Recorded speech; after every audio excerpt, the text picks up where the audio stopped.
celebrating 30 years of boxing.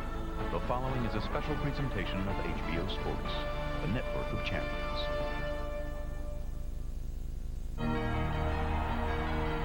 Tonight, a rematch of boxing's biggest upset of 2003.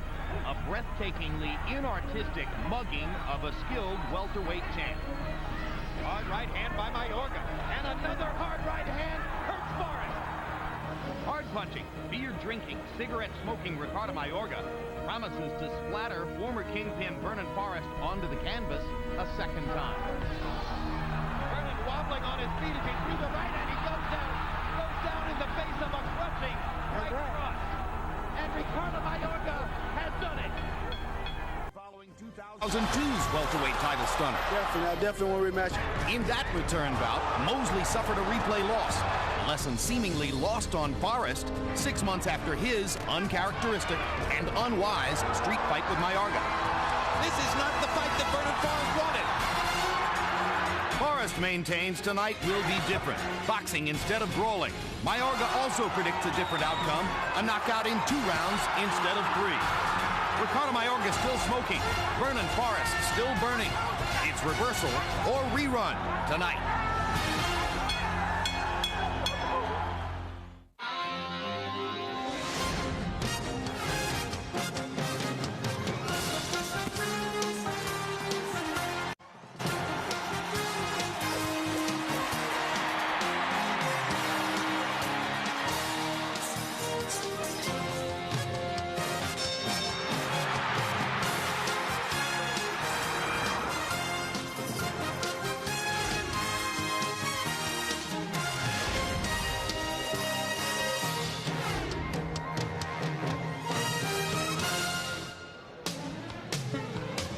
Throughout 2003, HBO Sports is celebrating 30 years of boxing coverage, building legends one round at a time. Tonight, we're at the Orleans Hotel, just off the Las Vegas Strip, for live World Championship Boxing. Starting off with combustible Zab Judah against DeMarcus Chop Chop Corley in a battle of 140-pounders with an ugly running feud between them. Then the rematch of January's shocking upset, welterweight champ Ricardo Mayorga against former champion Vernon Forrest, live, scheduled for 12 rounds. Triple-digit heat in Las Vegas, typical summer in the desert. It won't cool off tonight, however, even though these fights are in the new ice hockey arena here at the Orleans. The question fight fans are asking, was Ricardo Mayorga's third-round knockout of Vernon Forrest in January a fluke, a lucky night for the colorful, boastful Nicaraguan puncher, or has Forrest pulled a Shane Mosley? That is, taking an immediate rematch against a foe whose style dominated him the first time. Forrest says he's got the style to make the fight different. He'll fight a more cautious, tactical bout tonight. We'll see about an hour from now. And hello again, I'm Jim Lampley. We welcome you to this edition of HBO's World Championship Boxing, on which several questions should be answered. Among them, can the perennial prospect, occasional bad boy Zab Judah get his act together and beat the lesser-known but more consistent DeMarcus Corley in the first fight? Can Vernon Forrest live up to his pledge to fight an entirely different fight against Ricardo Mayorga than the one that got him into so much hot water and lost the welterweight championship the first time around? Working with me, as always, HBO analyst Larry Merchant. Larry, Ricardo Mayorga upset the boxing world with his shocking upset of Vernon Forrest in January.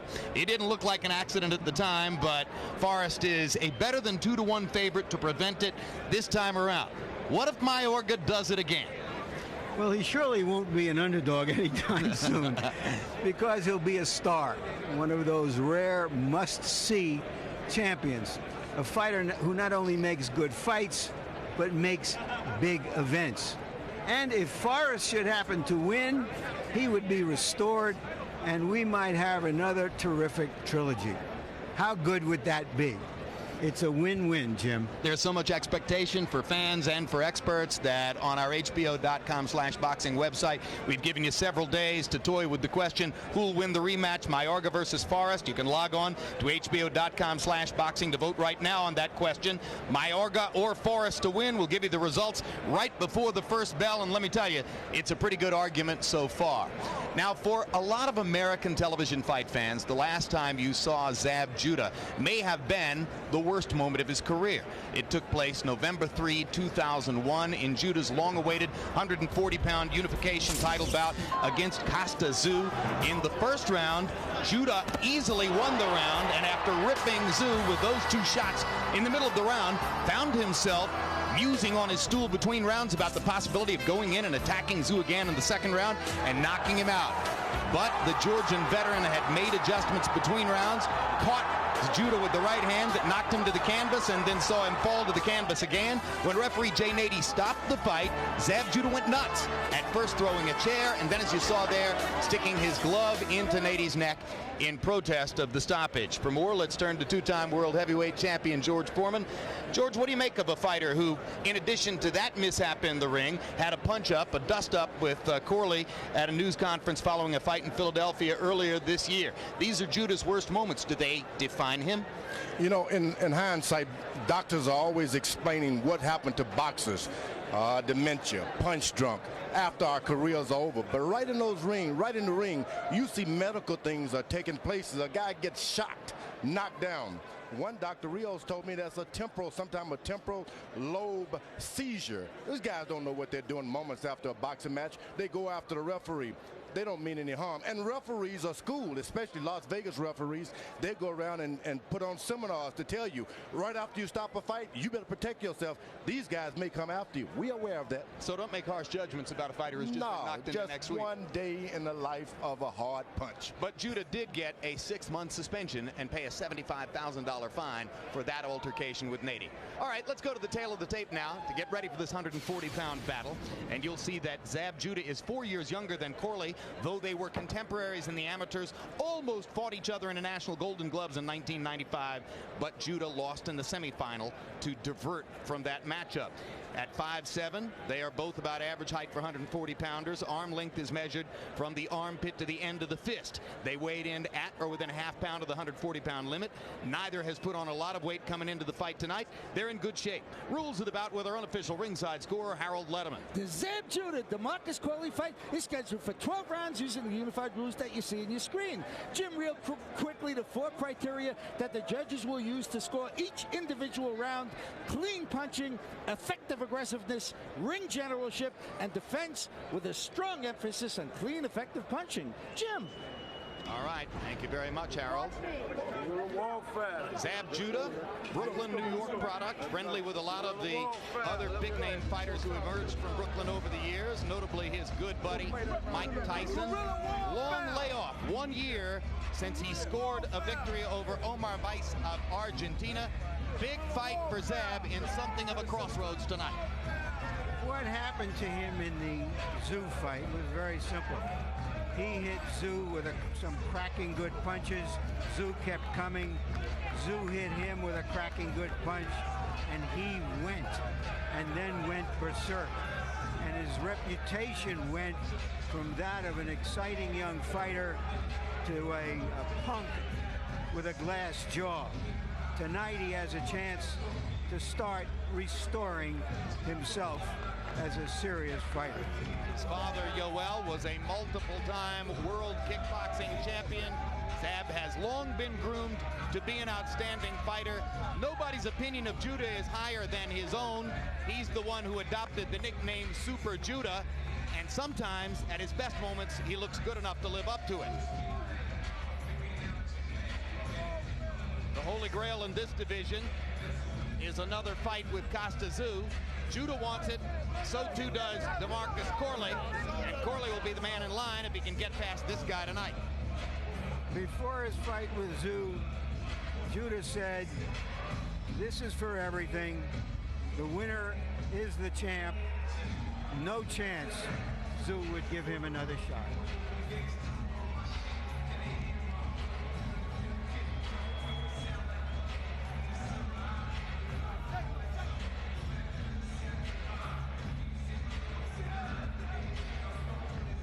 Colorful gear for Judah. You can expect the same from DeMarcus Corley, who is as immaculately groomed as any fighter we've seen.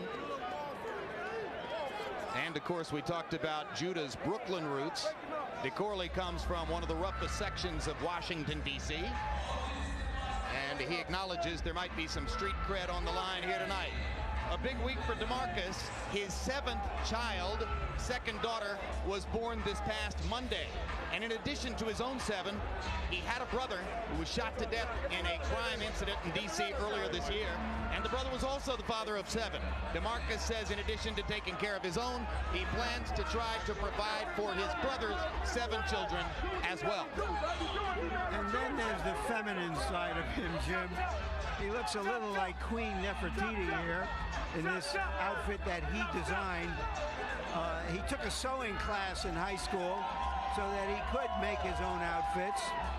He also professes a like for women's undergarb, which has brought him some kind of notoriety. Zab Judah held up some under things at the weigh-in yesterday, but those kinds of things can only inspire a guy who likes them. On the bout sheet, where for other fighters there is a space for trunks, in Corley's case, they line out the word trunks and put in the word sheath. He himself says, I wear a sheath in the ring. That's the sheath that you're looking at.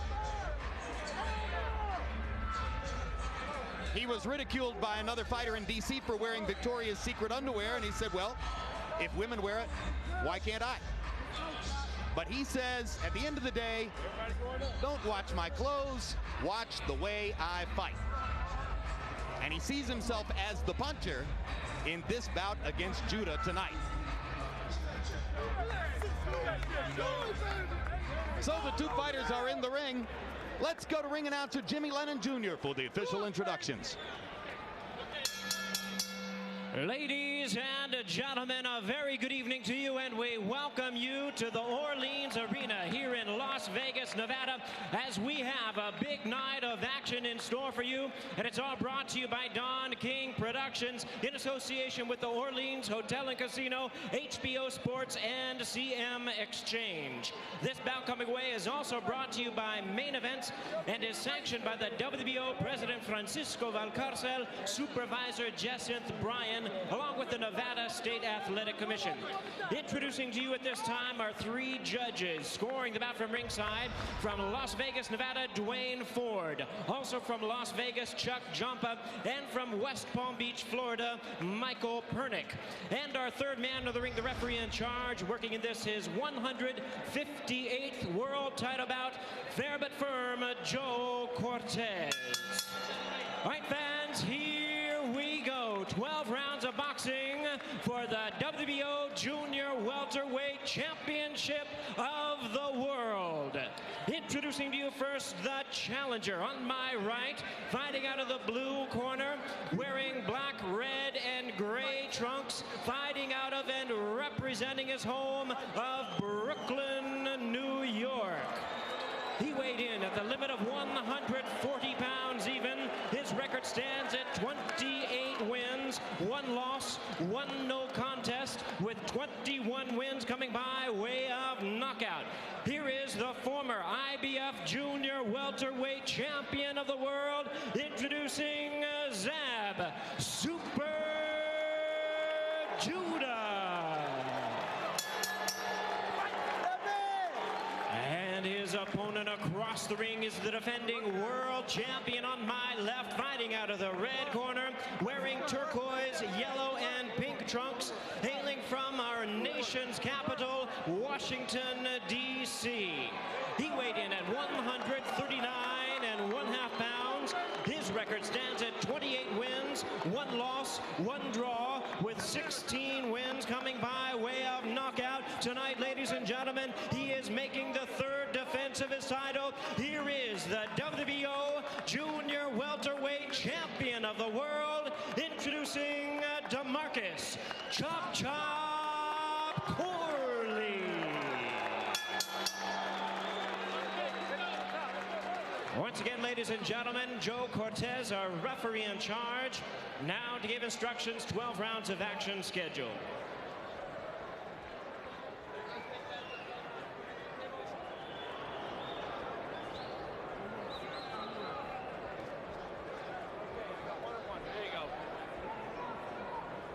Take come here.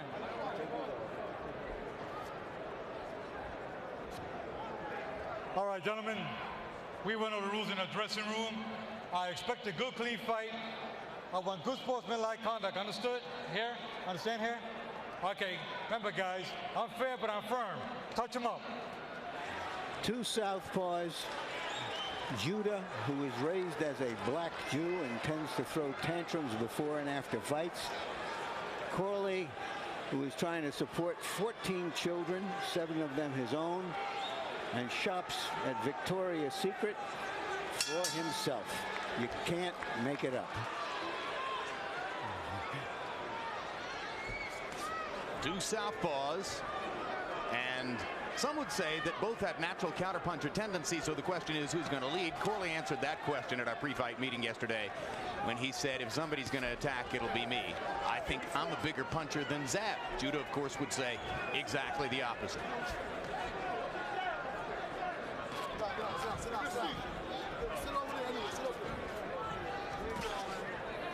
Both these guys shave their eyebrows. That's not a good idea.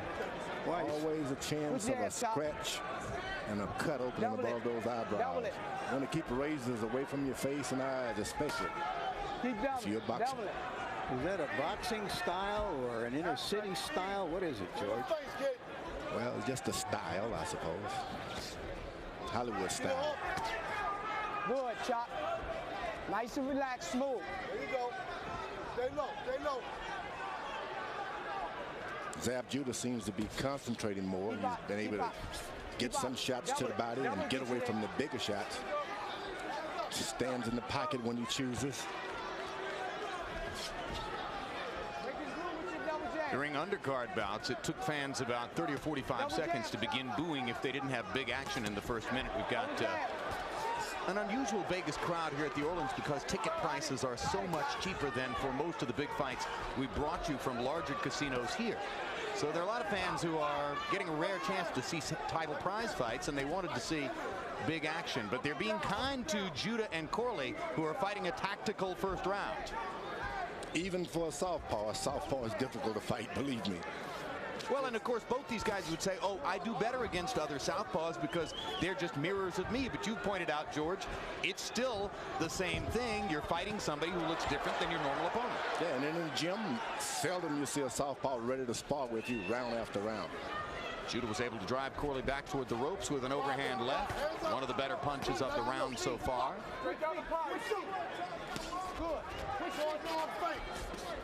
Corley reaching with a left, short with both of them.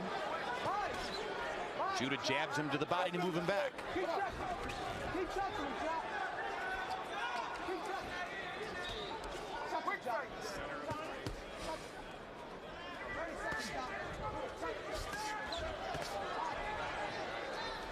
Little right hand up close by Corley.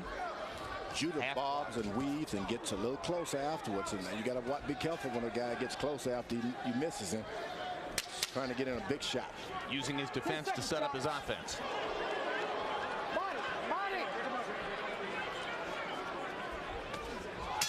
Judah with a huge left-hand swing at the end of the first round. Grazed Corley, didn't really catch it. Man, you know what? That was a good round. But you got to double on your jab. He's trying to counter with his left hand, right? So throw a little short hook with that, okay? Relax a little more, but I want you to relax with good pace. You hear me?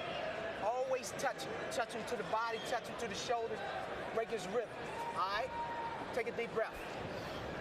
That was a good one. Then you go down. Find the triple, let it go right down the pipe. Right down the pipe. Okay? Hey! Blow. Hey! Hey! He gonna reach. Oh, okay? He gonna reach. No, so you get to the line, you don't go. Some wild swings just grazed or barely grazed the chin of Judah. Judah is a much more stable fighter than he used to be. He's not using his legs much, not dancing around a lot, staying close to his opponent. What he's doing, and you really can't see it, Larry, he moves his right foot to the left and to the right of his opponent, which is footwork indeed, but it does not a lot of bounce to it. Very smart with it. CompuBox numbers in one. Judah landing 16 out of 51. Corley 7 out of 44. And of Judah's 51 attempted punches, 48 of them were jabs. Right hand up. Kind of a who's who of fighters in the house tonight. Evander Holyfield's here. Floyd Mayweather Jr. is here. Bernard Hopkins is here. Haven't seen whether Judah's good friend Mike Tyson's in the house. There are a lot of fighters on hand to watch what's going on. Chris Bird, of course, is here. I don't think he ever misses a prize fight. Keep over that jab, Dab. Keep that jab going. Right, just like that. Look. You can clearly hear Zab Judah's dad, Yoel, in the background, telling Zab to keep the jab going and occasionally telling him to stay low. Corley again trying to wing some shots upstairs, and Judah gets a chance to counter with the left hand and lands it. Now Judah in a more offensive position as he lowers his hands and begins to attack a little bit. Use your jab, Chop. Use your jab. Quick feet. None of that started to shake Corley at all. He came right back, got right back on his balance. The instinct of a guy when he starts clowning like that is to clown back with him. He didn't do it. Corley threw a left to the body. Missed with the right hand upstairs. Corley is smart. Keep touching the body. Keep touching the body. Keep touching. Turn it over top. Good. Left hand to the body by Corley, and now he goes back upstairs and starting to get closer to landing one of those shots. Uppercut misses for Judah. Corley bangs to the body 1, 2, 3 times. Short. 12. Thing about a good barber and weaver, once you get against the ropes there, you don't have any place to go then but get hit somewhere, especially in the body. And Judah is making that mistake. Corley ripping Judah to the body again. Right hand shot there. And the uppercut attempted by Judah, blocked by Corley. Good defensive stuff on the inside by DeMarcus Corley. And another right hand to the body. Misses with the left upstairs. This is the test of conditioning now. If Corley can keep him up against the rope, hitting him every now and then, he can do good. Corley's trainer Bernard Roach telling DeMarcus to stay to the body. That's where he's been effective here. Another combination for Corley punctuates the round. Much better round for DeMarcus Corley in the second. And mark your calendars, July 26th, a Fistic Night on HBO. First, the original boxing movie Undefeated starring John Leguizamo. Then live boxing with Fernando Vargas taking on Fitz Vanderpool. August 16, Boxing After Dark returns with a featherweight unification bout between Derek Gainer and Juan Manuel Marquez. August 21 on HBO Latino. Tune in for the next Oscar de la Hoya de Presenta, Boxeo de Oro, featuring Jose Navarro. I messed that up. Oscar de la Hoya Presenta Boxeo de Oro featuring Jose Navarro. September 13 on HBO pay-per-view, the rematch between Oscar De La Hoya and Shane Mosley. Back in 2000, Mosley won a split decision victory over De La Hoya. Oscar is focused on revenge. HBO Boxing for 30 years, building legends one round at a time. CompuBox numbers reversed a little bit in round 2. This time it's Corley who threw more and landed more in the second round. And 34 of Corley's 56 attempted punches were power shots. He landed 12. Corley's right hand to the body was really the weapon that he got going in the second round. The thing about Corley is he's so confident you can't shake him. You make him miss, gets right back in front of you. Judah landed a reaching left hand. And what you do is try to shake those guys, make them do something that they ordinarily don't do so you can hit them in. Zab Judah hasn't done that yet. He can lose his confidence by taking those punches on the ropes.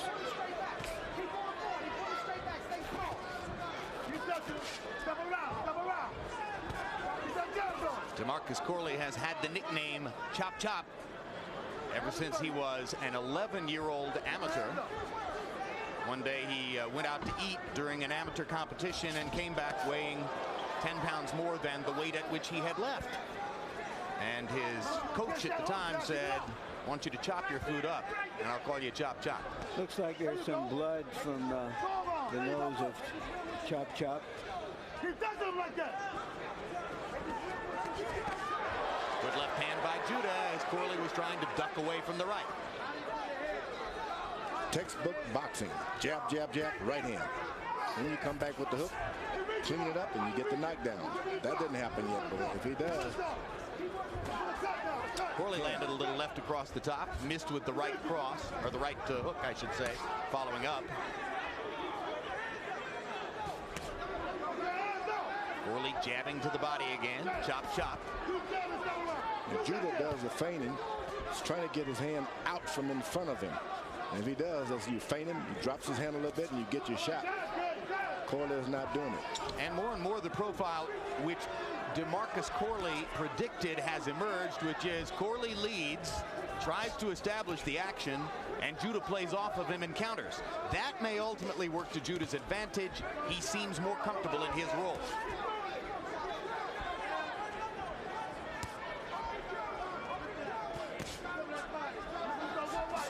Judah's even jabbing to the chest now. That's where you really get some progress, when you jab the guy to his chest. Now Corley starts throwing left hands upstairs and lands the second two after missing the first. Not big shots, just getting a little leather on it.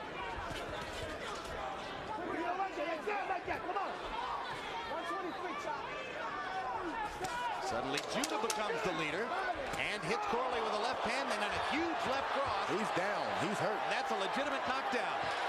A full-on legit knockdown after the big left cross landed by Zab Judah. Best punch of the fight.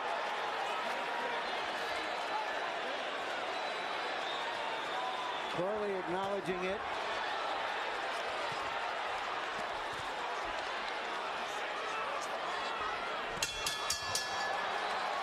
Corley had his wits about him after going down. So Judah not able to do further damage in the remaining 10 seconds. This is what you got to do. You kind of wait, man. You understand what I'm saying? Stop waiting. Put your hands together. Put them together. You hear me? Get back a little bit. Let me go. All right. Keep your left hand up. How we Throw going, your shots a little short. All right. Come up and box him. He gonna put the hands down again. You fake the left. Bring the hook this time. Fake it. You looking for that left hand now. Fake it. Hey, come back the hook. Fake it. 1, 2, 3. Roll. Back, right back with your jab. Late in the round. Until this point, we were getting more schlock and bore than shock and awe. But that punch followed by another big, clean left hook. Corley kind of walked into the second one. He was making the point that the first one hadn't hurt him. And the first one had hurt him, too. And he had the presence to pull Judah down as he went down.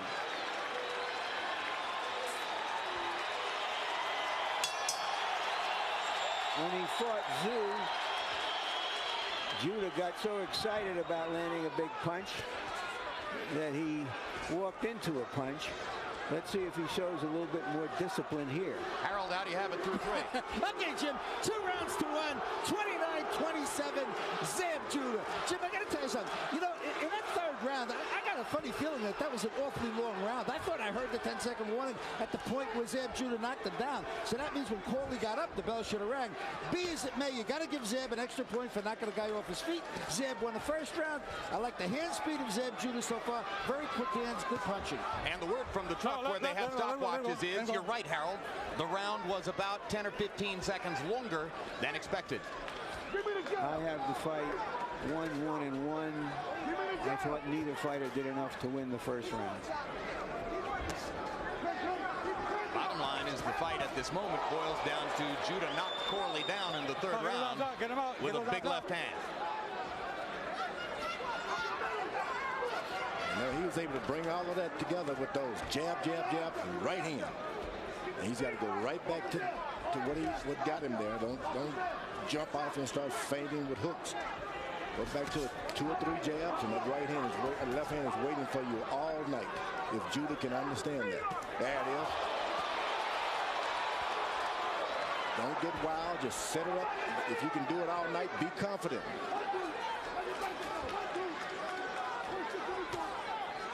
Evidently, Corley's got a problem with 2 jabs.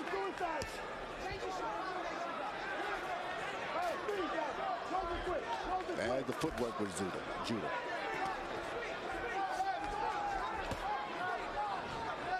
So the official tally now from the truck is that the third round was 19 seconds longer than normal. And now my question would be, for the truck, if the round ends on time, is that before the knockdown? We'll find out the answer to that one as we go along here in round 4. Yeah, officially it wouldn't matter. But of course it wouldn't matter, but unofficially we want to know. Yeah, academically it's an interesting question.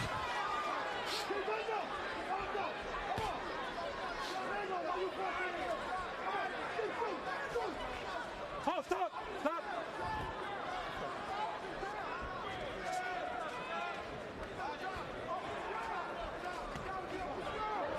Judah's got to understand it didn't happen with one punch. Set it up with the double and triple jabs. I think even his corners kind of misunderstood that.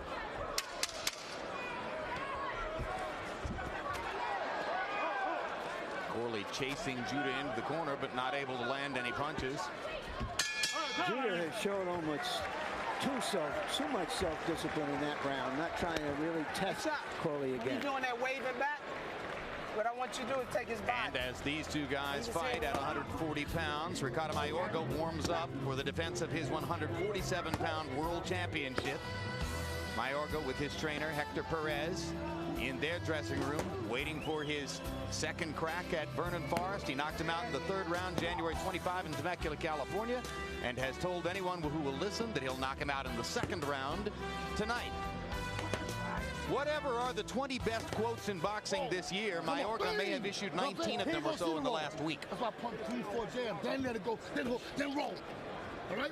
Keep testing that jam. Trying to make up for the vacuum of quotes from Vernon Forrest. And incidentally, the academic answer is that the knockdown happened before the 3-minute mark.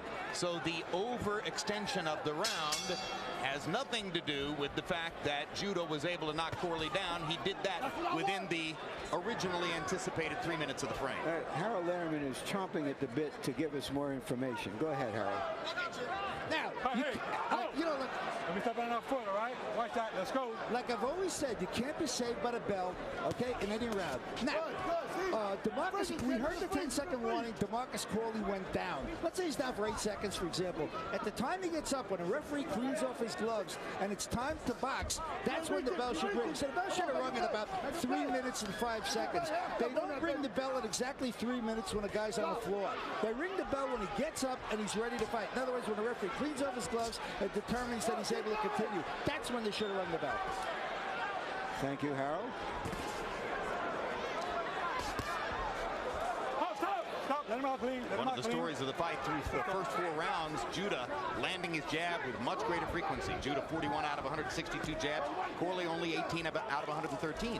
So Zab has been the master of the space between them, and that helps to account for his edge in the bout.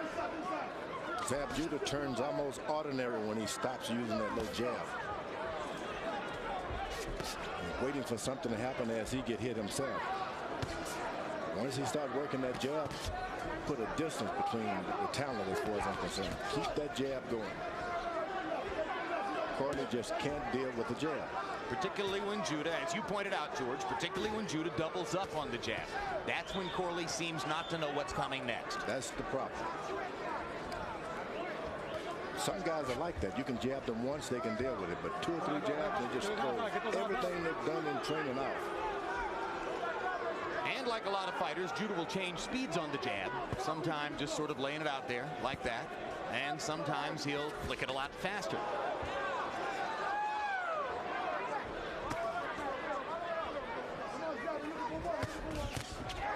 Corley takes another left hand upstairs. Judah steps in with a right upstairs and a right to the body. Judah hooking and now hits Corley with a big left flush on the chin. And Corley momentarily holds on as all the action is Zab Judah. Faster hands, quicker release, commanding along the ropes. Judah is very good, but he still has to lead with his jab to start something off. But this guy is going to get him as well.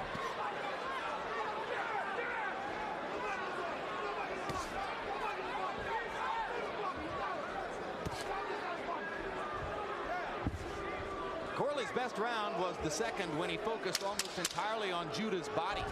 He has not had any effective body punching since that time, and upstairs, Zab Judah is simply quicker.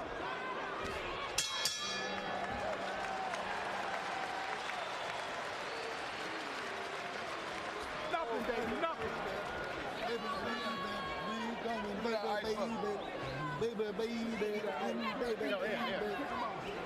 Hey, listen, man, you having fun? Have fun? Good, have fun, boy, have fun. Listen, relax. You got him, he's a bitch. Yo, listen, anything you do, he's gonna react to. You know what I'm saying? Walk in there, do your thing, go again, everything you do, he's gonna react to now. All right? You ain't shoot none of him, but you gotta stay down when you shoot. You understand? You understand? Don't get this fight away, man. Don't get it away. Come on. That's what you gotta Come do. on. Really? You let him get in the rhythm. Break his rhythm. Judah is in control of this fight with his hand speed, an occasional left hook breaking through. That one stunned Corley momentarily. Just haven't seen enough chop from Chop. Round 5, one-sided. Judah 21 out of 47, 45% connects, including 13 out of 34 jabs. DeMarcus Corley only 6 out of 46. So Corley needs some new strategies. Needs to try something different because the rhythm of the fight hasn't changed much since the third round, and it's all Zab Judah. One thing about good boxers, they're so confident with their boxing ability, they will allow a guy after they knock them down to get back into the fight, because they let them hang around. Well, you saw the atmosphere in Judah's corner where his dad was singing to him, baby, baby, baby. Obviously, they feel as though they're so in control of the fight that Zab can just have fun out there. Zab with a little grin on his face as he doubles up on the jab again.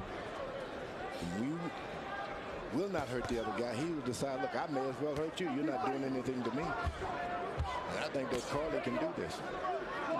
He can get out there if he really wants and get a big shot. Unfortunately, he's not a big hitter. All right, bring out clean, let's go. He thinks he's a bigger hitter than Zab Judah, or at least everything he has said leading up to the fight would indicate that. That may be a misperception. Only by him. Yeah. Once you put on those gloves, the guy sticks his chin out there, you can become a big hitter. Just hit the target.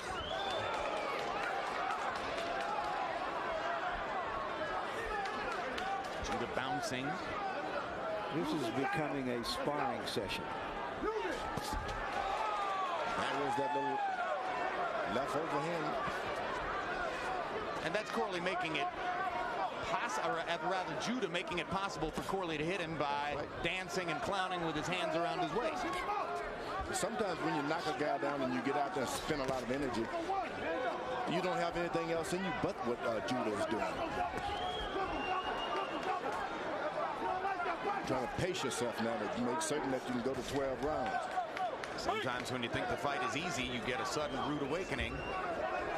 But Zab Judah seems convinced that this presents no problems. And Corley steps forward and hits him in the face with a left hand. Can't play in boxing. Oh, Judah said, yes, you can. There was the double jab, and something happened.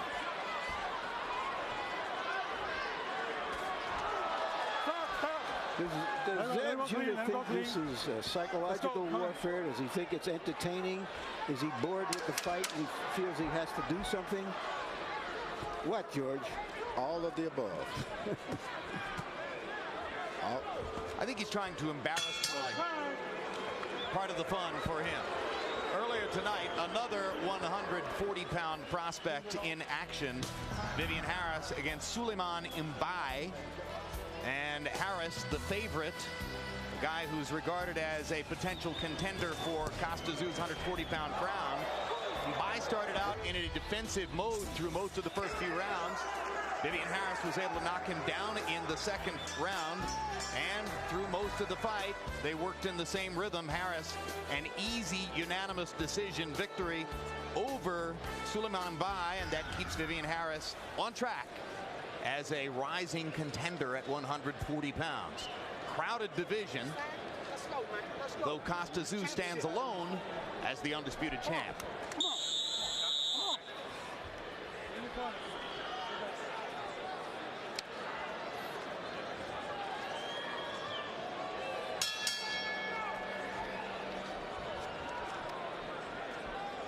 Round 7 begins. Harold, how do you have it through 6? You know, Chip, that was the best imitation of Roy Jones Jr. I ever saw in my life. Zeb Judah in the 6th round leads in and starts shaking his shoulders, just like Roy Jones Jr. used to do. But I tell you something, he didn't do any punching. I thought Corley outpunched him in round 6. So 58-55, 4 rounds to 2. Zeb Judah. I thought Corley won round 2. Give him round 6 because at least he threw some punches, and the rest to Zeb. Give Zeb an extra point in round 3 for the knockdown.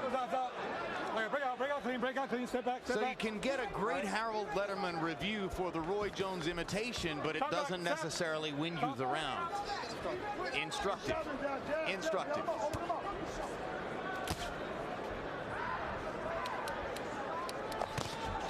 Good hook by Corley. Needs to go back to the body. That's where he did the damage in the 2nd round. That's how he easily won a round from Zeb Judah, and that's what he hasn't done much since that time.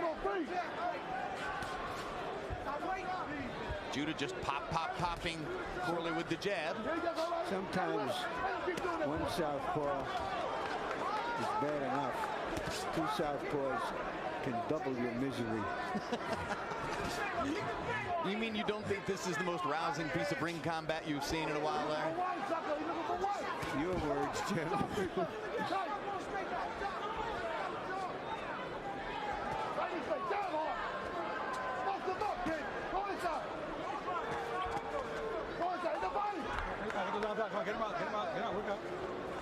So you said something very interesting on the walk-in, Larry, when you said there's no way Costa Tszyu would ever again provide Zeb Judah a chance to fight him. I don't think he would.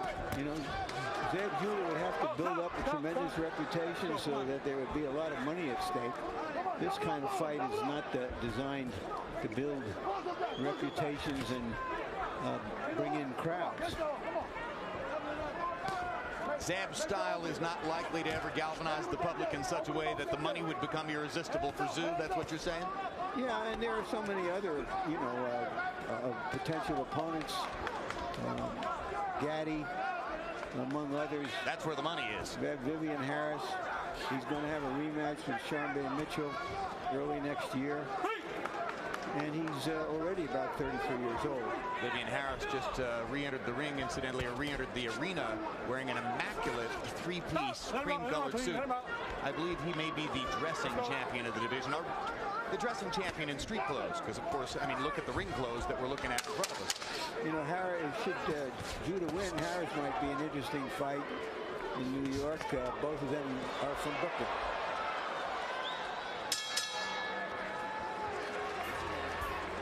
Round 7 somewhat like its predecessors, and Vernon Forrest warms up in the dressing room, waiting for his 2nd opportunity at Corley Mayorga. The first time around, Forrest says, I made every mistake in the book. I did not box with a guy who's not a boxer. I punched with a puncher. I brawled with a brawler. I slugged with a slugger. I won't do the same thing again. We'll see, as of course, Mayorga simply tries to impose his freewheeling, free-swinging, slugging style on the opponent, and has the kind of in-the-ring bravado that makes it tough to resist fighting him. 7 rounds in the books between Zeb Judah, there on your screen, and DeMarcus Corley.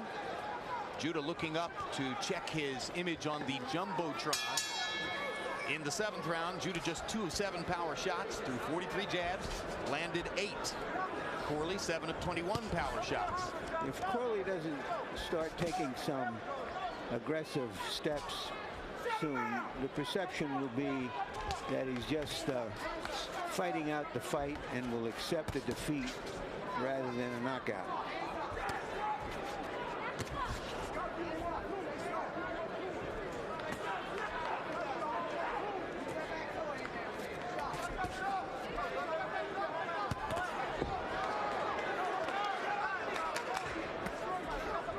Corley is waiting though. Left hand behind those right jabs now. Judah's better switch up a little bit. Can't fight this way and support 14 kids.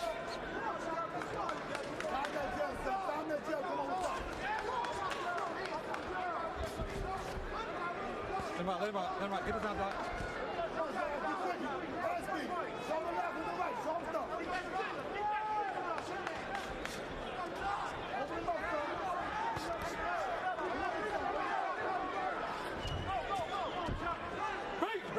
Break out, clean. Step back.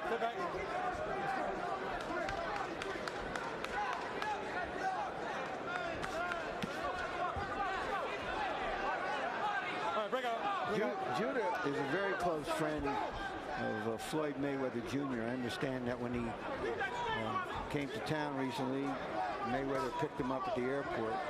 And we see some of the boxing mannerisms of Mayweather, who is a more classic boxer, better boxer really. But we see that Judah is applying some of those things, the way he avoids punches, the way he avoids combat sometimes, and sometimes the way he erupts. Air those jabs. Can't be denied once he throws those jabs. More accurate puncher than Corley. Quicker than Corley most of the night. Able to be first when he wants to be first. Able to counter Corley when he wants to go back and counter. Hold the head. Let's go. Keep your head up. Let's go.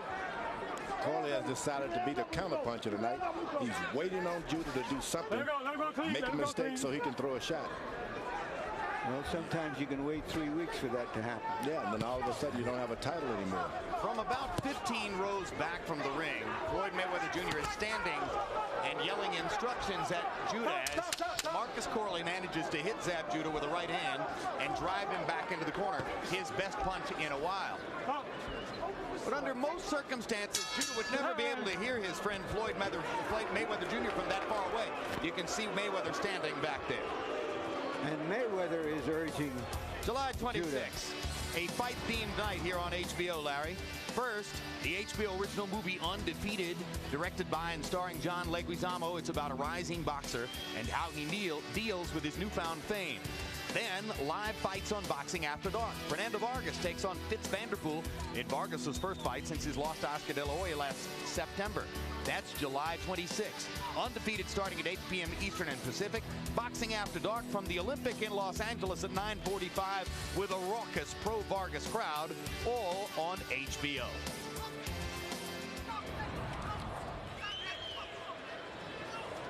And there's Floyd Mayweather Jr., as I mentioned, shouting instructions to Zab from about, 12, 15 rows away. Under normal circumstances, Zab wouldn't be able to hear him, but the entertainment value of the fight has slipped to a level where maybe Zab can hear every word Floyd is saying, or at least some of it.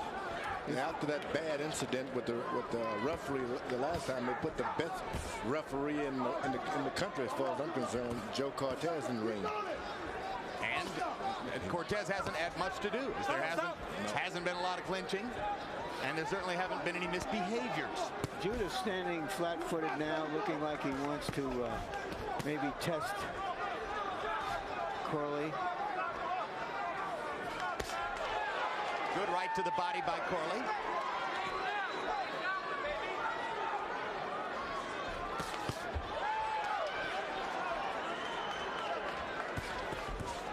One, two, three jabs. Corley can do nothing other than just go back and look at Judah.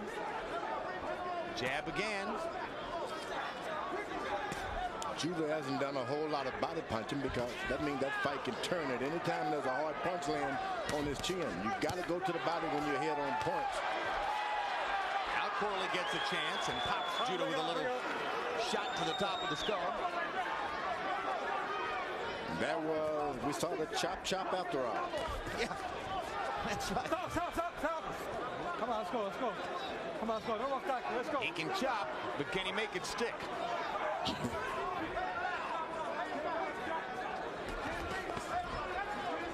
Judah got lazy. Allowed this guy to take heart. Let it go, clean. Come on, guys. You gotta get it sloppy now. Getting sloppy. Let's go. Even the referee is a critic here, telling the fighters they're getting sloppy. Oh, he meant about throwing shots awkwardly behind the back, pushing.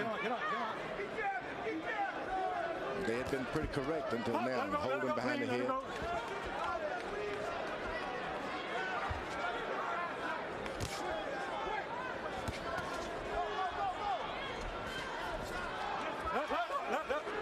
That counter straight left by Corley can change things if he wants.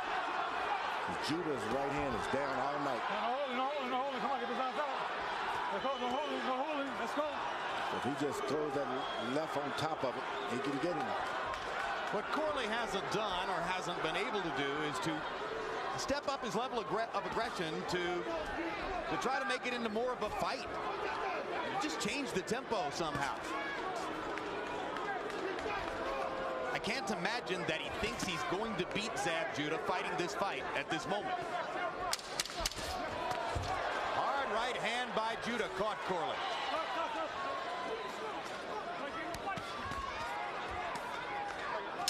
We told you it was a crowded division, the 140-pound weight class. Larry Merton, give us a look at some of the bigger names. Consensus of the top experts, Costa Zoo is the champion. He'll be fighting a rematch with Sharmba Mitchell. Judah and Corley in there. Gaddy is now high on the list. Vivian Harris has cemented his position tonight. And also two new ones. Paul Spadafora, who formerly held the lightweight belt, is moving up to this division. And Ricky Hatton, a rough, tough, strong British fighter, is gaining some notice. You keep dropping your head. Stay here. You can walk. Go get him, Zach. Walk him down.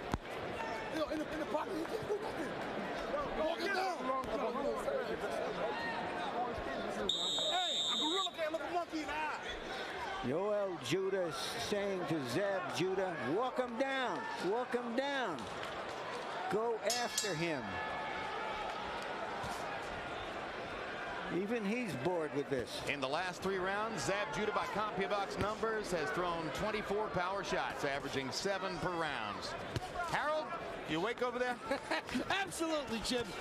87-83, 6 rounds to 3.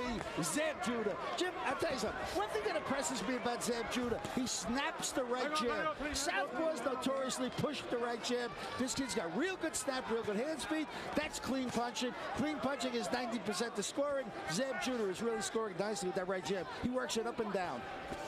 That's fact. Southpaws don't like to snap those jabs. They really don't. Why is that, George?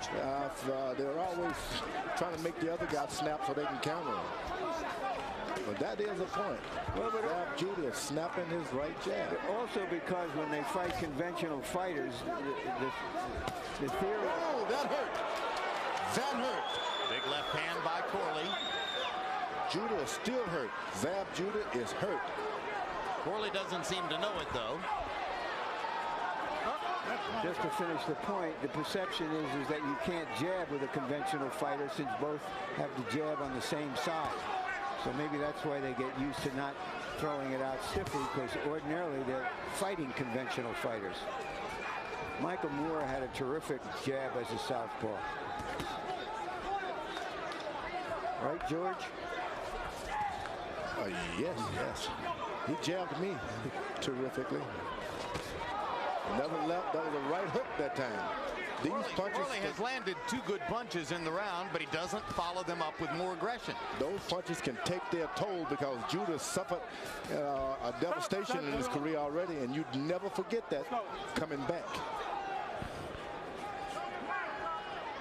Which is probably why he hasn't been more assertive tonight. Yeah, you got to get your confidence. His dad is telling him to move in and all of that, but you got to understand, let me take my time. That's what you want to say. Well, when you talk about devastation in Judah's career, of course, courtesy of Costa Zoo's thunderous straight right hand, and Corley doesn't have a weapon like that. Corley can take over this fight now. He's got some hurt in there. Misses over the top with the left hand. Corley landing 2 solid blows in this round, his best round in a while. But Judah still pecking away.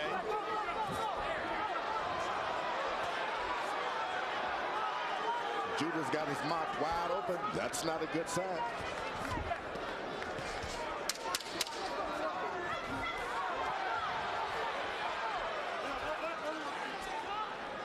Judah smiling at us as if to say, I've got this thoroughly under control. After a one-year layoff from the ring, Zab Judah is in position to come back and score a resounding and satisfying victory over to Marcus Corley. 2 rounds to go. Chop. Way too much. You're hitting them with good shots. Look at me. Look at me. And then you're letting up. It's like, okay, I hit you. Okay, I'm sorry. And you hit me. Hell with that. You got to get mean and got to be steady and believe in you that you can do it. Matter of fact, your Uncle Tim is looking at this, and I'm quite sure he's dissatisfied. Come on, man. Let's go. Let's go. Dig down. Listen to me. Don't reach. Come on. You understand me? 6 minutes, man. Do this side. Keep your hands up. More strength. Go look for the uppercut. You sit on the boom, boom, boom. Put together them combinations. Take this title. Let's take it, baby. Take it. Come on, man. Come on. Let's go. We down.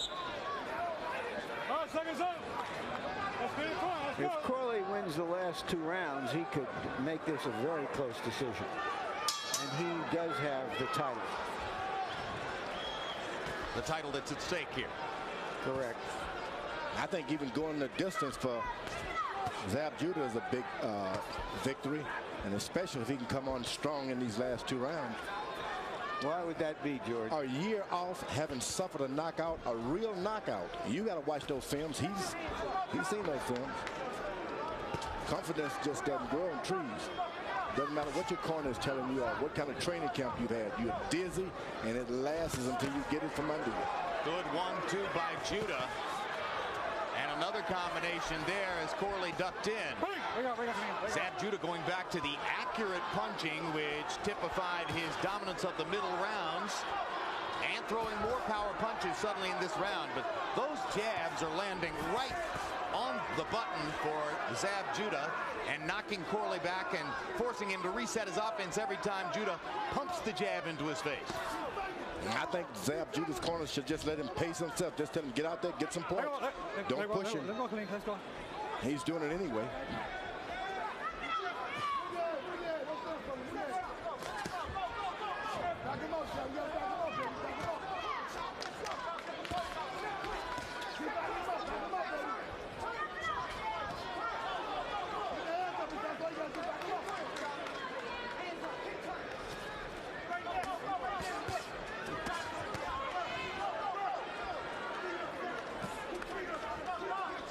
It's in the last few seconds of these rounds that Zab Judah seems to fall prey to these hard shots.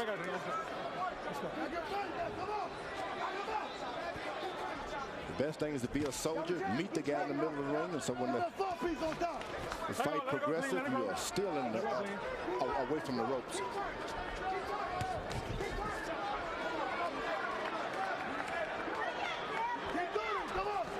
Hold the head, let's go. Get the hands out, That's what he meant about being sloppy. Your hands are free, guys. Your hands are free. Let's go, your hands are free. Let's go. Corley trying a big right hook inside. Partially landed it. But DeMarcus Corley has never really been able to hurt Zab Judah in the fight. And Judah did knock Corley down in the 3rd round. And that is a big key to the working margin that Judah seemingly enjoys. Corley is so successful when he goes with that overhand left after the jab that Judah throws. Corley missing, and Judah following up with some excellent punches to the body and to the head. Zab Judah's had a very good round here in the 11th. Trying to finish strong, as George Foreman said would be an accomplishment following the 1-year layoff. Come on, man. Come on. This is it, man. Let's go. Like this. You see, open up on him. Say it's off free. Open up. No, let me look this. No, you're right. Listen, you keep your hands. All you gotta do is keep your hands right here. Like, yeah. And keep the jab in his face. Keep touching him with that jab, baby. Let's take it big, Zab. Big round. Still Big round, baby. Look, I'm with the fight. Okay, this is the last round. Touch him up. Last round, right? Come on. Let's go. Need this one. Come on, man. Come on. Come on. Everything, all of it. Round 11, in a round that you might think DeMarcus Corley badly needed, and certainly his trainer Bernard Roach seemed to be telling him that before the round. Corley landed just 7 out of 55 total punches. Judah was 14 out of 53, seemingly widening his margin in the fight. Harold Letterman, how do you have it come to the 12? Okay, Jim, 7 rounds to 4, 106, 102, Zab Judah. You know, Jim, it was very interesting. I mean, Zab Judah had this fight won. All of a sudden, in round 9, he stops fighting. I mean, he just let Corley back in the fight in rounds 9 and 10. But then, like you said, he had a big 11th round to win that. So Zab Judah is sitting at a 4-point lead on my card based on clean punching. I have it a little closer than that, but and it would take a knockout on my card to beat Judah, and that doesn't look like it's going to happen. I think if Judah can just land 5 or 6 shots here, now his star is back again. Back in the big time. Seems to be ahead on points, and he's still the aggressor.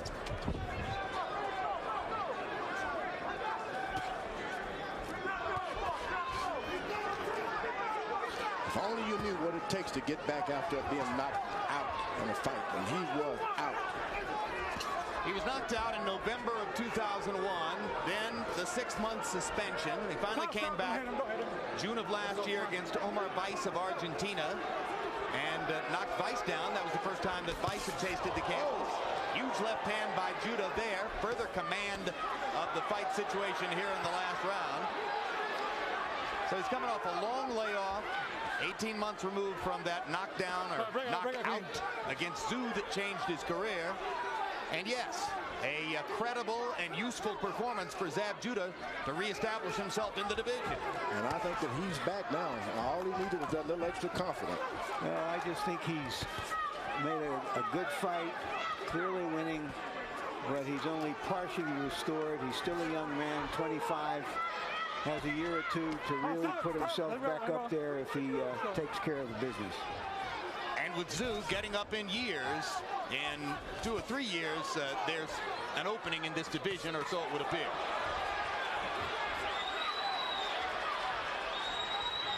Corley just never found a consistent tactical strategy, a consistent bent that would have given him a chance to change the fight.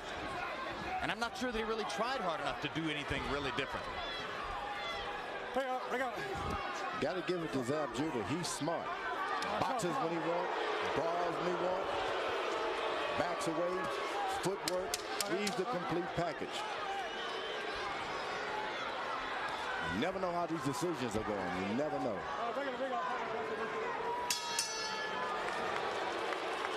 Judges are Larry O'Connell of England, Ove Ovesen of Denmark, and the veteran Jerry Roth from here in Las Vegas.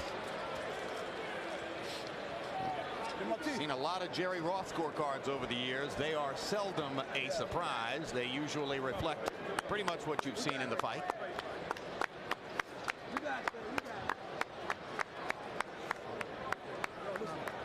Here we are with a champion, maybe behind, maybe he keeps his title. Maybe the other guy didn't do enough in a lot of the judges' eyes. I think that last statement is right on the money, George.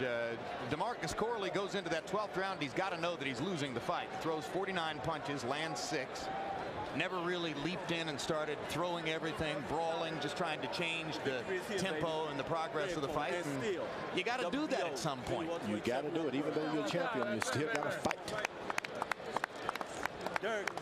And we mentioned the 3 judges for this fight. Oops, I totally screwed that up because I gave you the judges in Mayorga and Forrest instead of the judges who are scoring here. This is Chuck Jampa, Dwayne Ford, and Michael Pernick of Florida. Pernick we don't know that much about.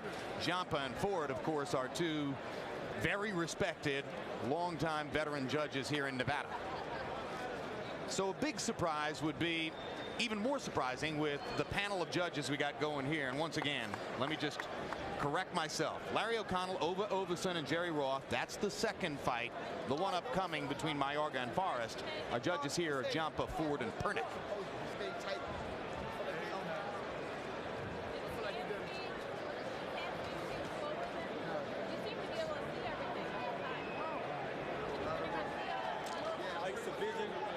The excitement here is palpable.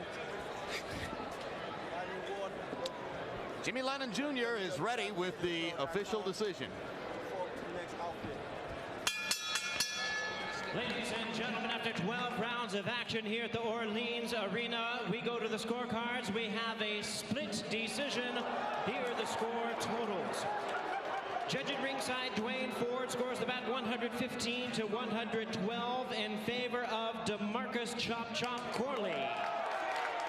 Judge at ringside, Chuck Jampa scores the bout 115 to 112 in favor of Zab Super Judah.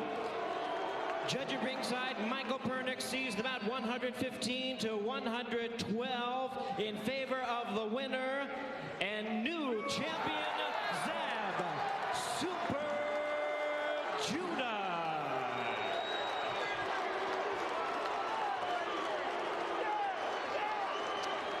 So just when I tell you not to expect a big surprise from that panel of judges, you get one score in favor of DeMarcus Corley that seems to come out of the proverbial left field, but the other two judges, at least in our view, restore a form of order, and Zab Judah returns to his position as a contender in the 140-pound weight class.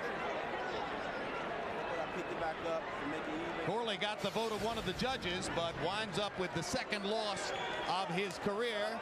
Final copy box numbers: Judah 136 out of 470 with a sizable working margin on Corley, who was seen only to land 92.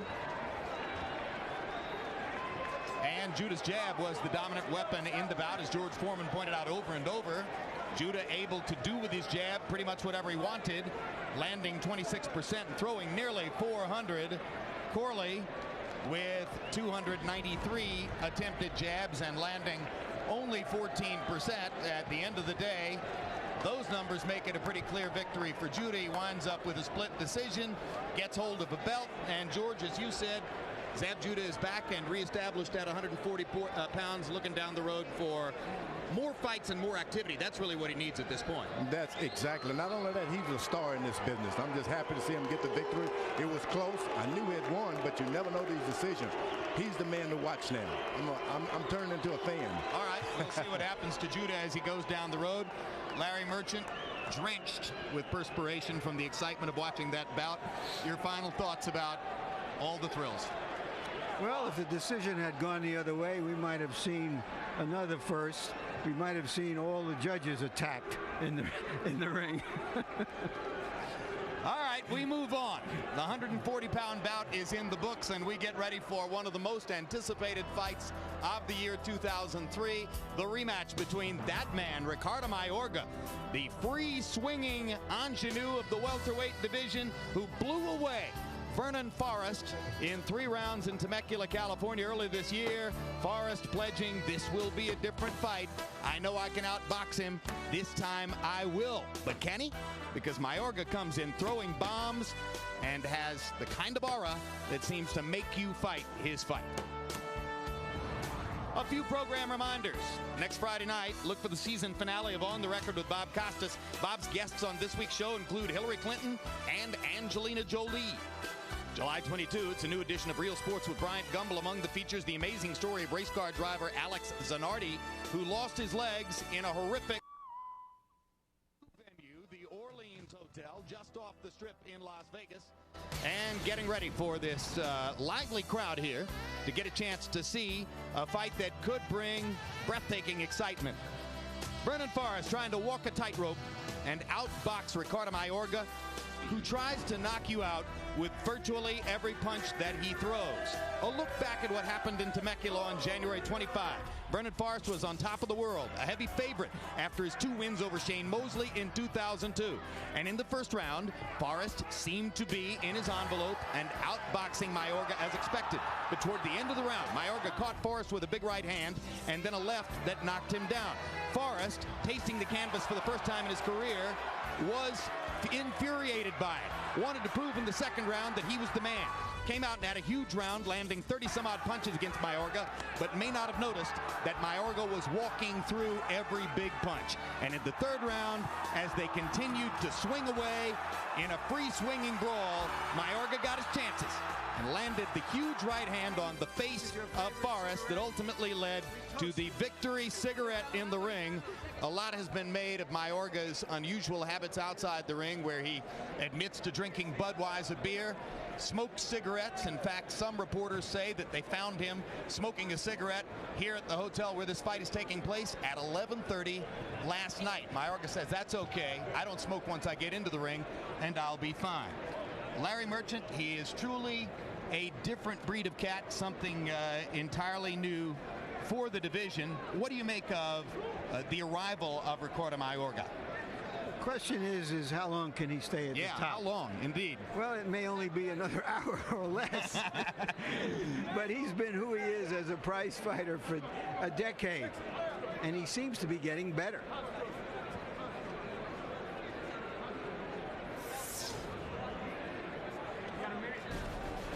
Ricardo Mayorga believes he can outfight, outdrink, and even outsmoke any man in the house. That go-to-hell attitude, with the punch to back it up, made him the welterweight champion of the world. Hard-living, reckless fighters like Mayorga emerge as elite fighters once or twice a decade. In the 80s, Aaron Pryor broke down Mayorga's Nicaraguan countryman, the great Alexis Arguello, with his relentless attack and will.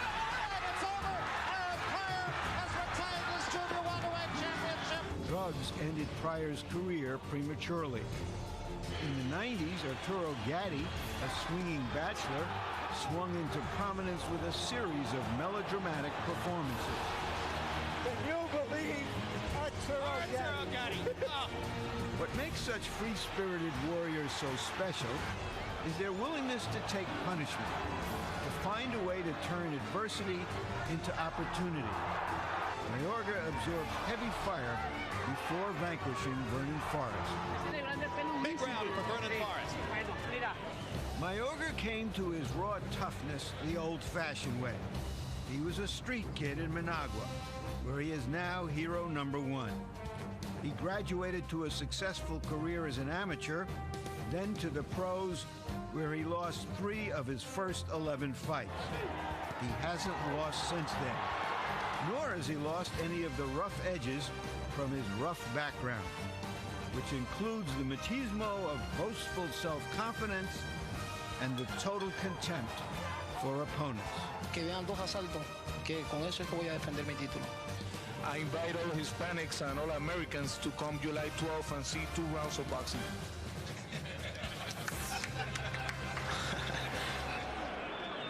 What comes out of Mayorga's mouth, usually with a twinkle in his eye, is often as politically incorrect as what he puts into his mouth. And Vernon Forrest, with discipline and his well-schooled boxing skills, could close it for about a minute and a half. And as you pointed out, Larry, maybe the reason Mayorga said so many outrageous things this week is that Forrest was nowhere to be found in promoting the fight, made the point that he wanted to stay away from Mayorga, and that left Mayorga free at the podium to say whatever he wanted to say, and that means anything goes. George Foreman, the big question tactically going into the fight, can Vernon Forrest control Mayorga just by boxing him, or do you have to take risks to keep a guy like this off of him? Not at all. Last time it was Forrest who started the fight. He didn't win the fight, but if he sticks to that left jab and look at the film, he got hit with a lot of things, but it was those lead right hands over his lazy left jab that started all of the trouble for him. look at the films, get in the ring, step. Every time you jab, step something, and you can win this on points. So it really is a question of technique and concentration for Yeah, Vernon. and you're going to have to hit the guy to be able to box, though. They'll let you box him if you hurt him. Let's see the tail of the tape. At 147 pounds between Mayorga and Forrest. And you will see that Vernon is already on the dark side of 32, giving up 3 years in age to Mayorga, though, of course, it's Forrest who's by far the cleaner liver. Mayorga at 5'10" is tall for a welterweight. Vernon at 6 feet is very tall for a welterweight. Arm length is measured from the armpit to the end of the fist. They both weighed in within a pound of the welterweight limit of 147. Tonight, Mayorga has already gone up 14 pounds to 160, and he'll outweigh Forrest by 6 pounds in the ring.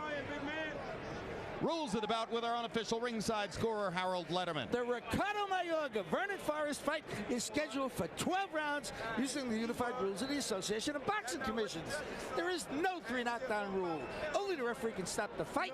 In case the cut is caused by an accidental headbutt, we go to the scorecards after 4 rounds have been completed, and you cannot be saved by the bell in any round, including the 12th and final round. Jim. Well, it's a far different mood this time around for Vernon Forrest, who admits that he did not have his eye properly on the ball before fighting Mayorga back in January. He says that the reason he has avoided the media building up to this fight is that he had to go back to his roots. And if you take a look at the top of his head, he no longer has those cornrows. He's almost literally gone back to his roots. Trainer Ronnie Shields, there at the shoulder of Forrest, says that he's had a great training camp and is in position to do what he says he needs to do to win the fight. This group still feels relatively contemptuous about Mayorga's real boxing ability. They think of him as something of a rough-hewn amateur. Yeah, but it can be awfully hard sometimes to tame a hurricane, even with skill. George, one of the oldest adages in the sport is, I whacked you once, I'll whack you again. But 80% of the experts in Ring Magazine picked Forrest to win this rematch. I mean, that's really a wise decision to pick him. Although nothing can happen. Once the bell rings, everything can change, even with experts. This guy has the jab, he has the experience, and the know-how to win this boxing match. There's the experience that George was talking about. Vernon Forrest waited a long time for his opportunity to rule the welterweight division. Once he got there by beating Shane Mosley twice, he thought he'd be there for a long time. That's why he was eager to take this rematch, because he thinks of the Mayorga loss as a hiccup. And now here comes the wildest hiccup in the game. Ricardo Mayorga. He has a lot of the flamboyance, Larry, of Prince Nassim Hamed. And like Hamed, he's more or less a natural who relies on his punching power to win the fights. What's the difference? His chin, his will, his willingness to stick his nose in there.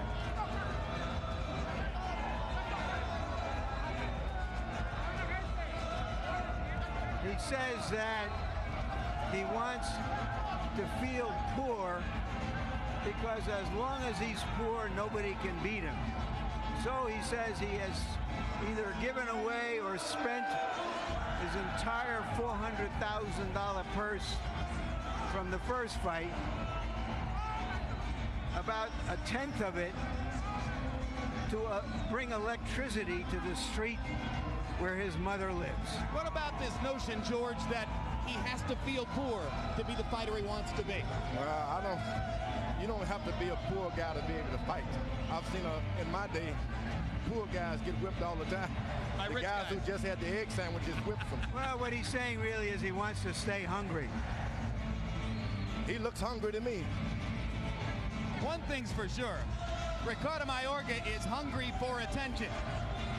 If he could ever learn to speak English, he would get it in huge volume, because he is the kind of flamboyant, freewheeling athlete all too rare in many sports these days in the wake of the fitness boom. Most athletes take themselves so seriously, they wouldn't dare behave the way Mayorga does. Now let's go to ring announcer Jimmy Lennon Jr. for the official introductions. Ladies and gentlemen, we welcome you to the Orleans Arena here in Las Vegas, Nevada for the featured bout of the evening, brought to you by Don King Productions in association with the Orleans Hotel and Casino, HBO Sports, and CM Exchange. This bout coming away, ladies and gentlemen, is sanctioned by the WBA President Gilberto Mendoza, Supervisor Aurelio Fiengo, the WBC President Jose Suleiman, Supervisor Roy Van Putten, and the Nevada State Athletic Commission. The chairman is Dr. Luther Mack. Introducing to you our judges scoring this bout from ringside. From London, England, Larry O'Connell. From Copenhagen, Denmark, Ove Ovesen. And from Las Vegas, Nevada, Jerry Roth. Introducing our third man in the ring, our referee in charge, working in this, his 61st world title bout, Jay Nady. All right, fans, here we go. The time has come for the rematch you've all been waiting for. And now, ladies and gentlemen in attendance and boxing fans joining us around the world, live from the Orleans Hotel and Casino, it's time for the main event of the evening. 12 rounds of boxing for the WBA and WBC Welterweight Championship of the World. Introducing first the challenger on my right, fighting out of the blue corner, wearing black trunks with red trim, fighting out of Atlanta by way of Augusta, Georgia. He weighed in at the welterweight limit of 147 pounds. His record stands at 35 wins, 1 loss, 1 no contest, with 26 wins coming by way of knockout. Tonight, ladies and gentlemen, he is looking to avenge his only defeat and to regain his title. Here is the former WBC and IBF welterweight champion of the world, introducing Vernon, the Viper Forrest.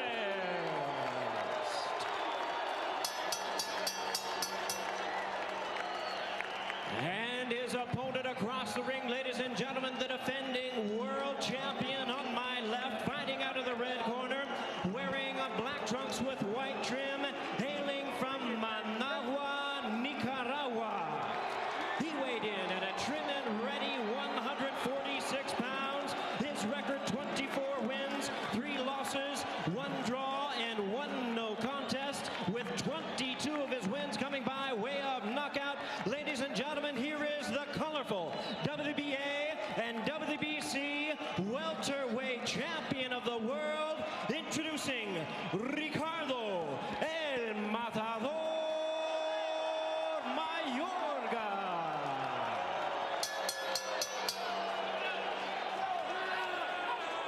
Once again, ladies and gentlemen, our referee in charge is Jay Nady, now to give instructions. 12 rounds of championship boxing scheduled.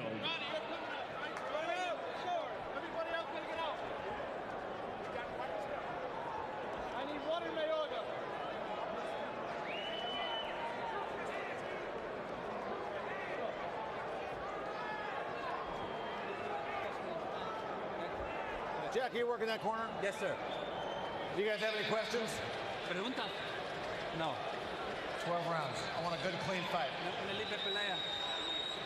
Let's go to work. Vamos al trabajo. A baseball pitcher named Bob Veal once said that good pitching beats good hitting, and vice versa. In this sport, good boxing beats big punching, and vice versa. Vernon Forrest looks eager to get back into it with Ricardo Mayorga.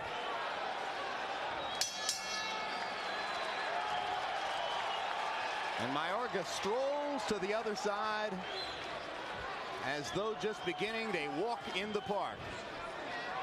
Mayorga promised a knockout in 2 rounds and said, hey, That's not even a full day's work. In a street fight, it usually takes me a half hour to beat a guy into submission. Mayorga has got to make certain that he forget about the last fight. This is a totally different fight.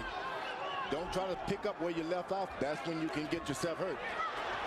Mayorga going after Vernon Forrest. Forrest, you saw, stuck the jab right into Mayorga's mouth. Stop! Stop!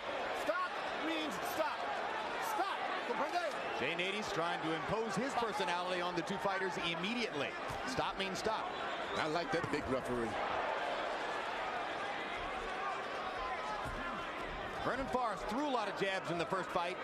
Might not have landed them at the rate of accuracy that's necessary for him to truly disrupt Mayorga's attack. A key for Forrest the second time around would seem to be, can he land the jab more frequently? 10 out of 39, for instance, in the second round. That's not enough. What you would like to do, this guy's known to smoke cigarettes and all of that. Make him keep throwing punches. Cigarettes always come back to haunt you if you can get him past 4 or 5 rounds. Forrest wants to stick the jab out there on Mayorga. Mayorga is looking to throw a right hand over it. That's probably the story of whether this fight goes on for 12 rounds. 3 jabs by Forrest. Mayorga not able to counter it all there.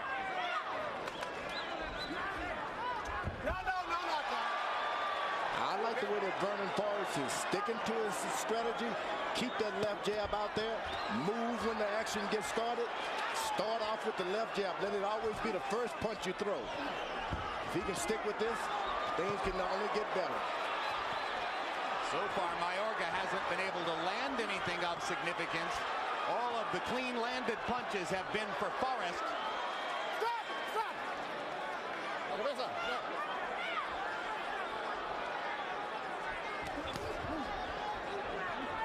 And Forrest seems to be more conscious this time around of keeping a healthy distance between himself and Mayorga.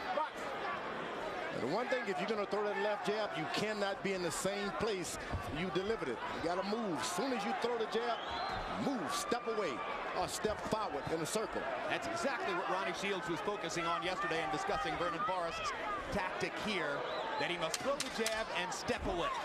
Now, throwing hooks for Vernon Forrest is not a good idea. Because he can just open himself up to be caught with a hook.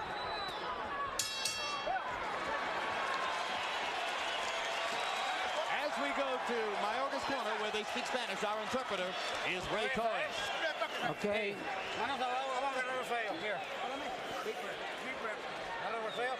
You got to box him. Yeah. Come on, we need to jab him. You jab him, and then look for the right hand. And then when you look for the right hand, the left hook. 1, 2, and then the right hand. 1, 2, right hand. Come on, let's get some boxing in there. Step away. Keep going in circles, okay? Side to side when you really got distance, side to side. All right? Get a little more space and distance, okay? And work the jab, okay? And don't worry about him grabbing and tying you and throwing you out. Stay behind the jab. You understand what I'm saying? Here's Forrest jabbing and moving. That really has been his complete style since we've seen him against Mosley. Relatively tentative round 1. Mayorga 5 of 33, Forrest of 735. Forrest 6 out of 26 jabs in the round. Again, a low rate of accuracy, but just the fact that he threw it controlled the round. And now Mayorga lands a right and a left, and gets in a left hook. And this is the round in which he predicted that he would knock Forrest out. Mayorga is the hooker. He's the puncher. You don't want to mix up with him. Vernon Forrest better stay on the move. And Forrest decided to trade a little bit and landed a big right hand. Bad stopped mistake. Mayorga in his tracks. Bad mistake. I don't think it is a mistake, George. I think he's got to throw that once in a while. Otherwise, he's giving Mayorga too many free shots to just come in there and win. Double jab and right cross by Forrest. Twice he landed the right hand. Yeah, Larry, he's already been there, done that. Well, but the last time he stood toe-to-toe. I'm just saying every once in a while he's got to step in and hit him, or otherwise Mayorga is just going to come at him like a steamroller. You step in and hit him with your left jab and you move. You got 5 rounds. After you get that guy, it's getting dirty. lifts him up like that. That's a big bozo no-no. A big bozo no-no. Yeah, maybe it's big enough to mean what he says, too. Well, I think what you were about to say, George, is that from Forrest's point of view, if he can keep this guy going until the second half of the fight. Wrestling. It was a push. Mayorga's fans think every time he swings his hands, he's going to knock somebody down. A three. They were rising to celebrate the knockdown as he was throwing Forrest to the ground. Or to the canvas, I should say. I don't like the way Vernon Forrest's mouth is wide open. Let go! Stop! Stop! Watch your head. Like a mesa. Watch your head. Well, I think there's a lot of tension in fighting Ricardo Mayorga. You're walking a tightrope. Stop! Stop! When Vernon Forrest delivers his left jab, he's got to move on to the left. To his left. He can't go back to the right. Mayorga is going to get him with that left hook. Mayorga lands the right hand lead this time and almost landed the wild left. Well, it looks like he's trying to make that two-round prediction come true. Throwing Forrest into the ropes and then jumping on him with a right hand. Hey, listen, if you want to see street fighting, you are a Ricardo Mayorga fan. Everything is a street fight. That was a short chopping overhand right by Mayorga. Yeah, over a weak jab, George, just like you were talking about before. That's what you want to do. And if you Vernon Forrest, you throw the jab and you move. Step and move. One step. Don't go backwards. Well, there is no second round knockout for Mayorga. And he was frequently asked before the fight, all right, what's the plan if you don't get the second round knockout? And he wouldn't comment on it. Why? You want to sit there and throw hard right hands at the guy right now. The plan is to box this guy. You can beat this guy with this hand. That's all you need right now. You listen to me. You understand? You want to win this fight? Okay. Now let's use the jab. That's all I want to see. The way we work, 1-2 in the right hand, 1-2 in the right hand. That's the way we worked it. Yeah, and you need to go into the body. You got him. Okay, hit him. The temptation to take a shot at a wide open guy like Mayorga is so great that Forrest just can't pass it up every time. And here you see Mayorga coming in.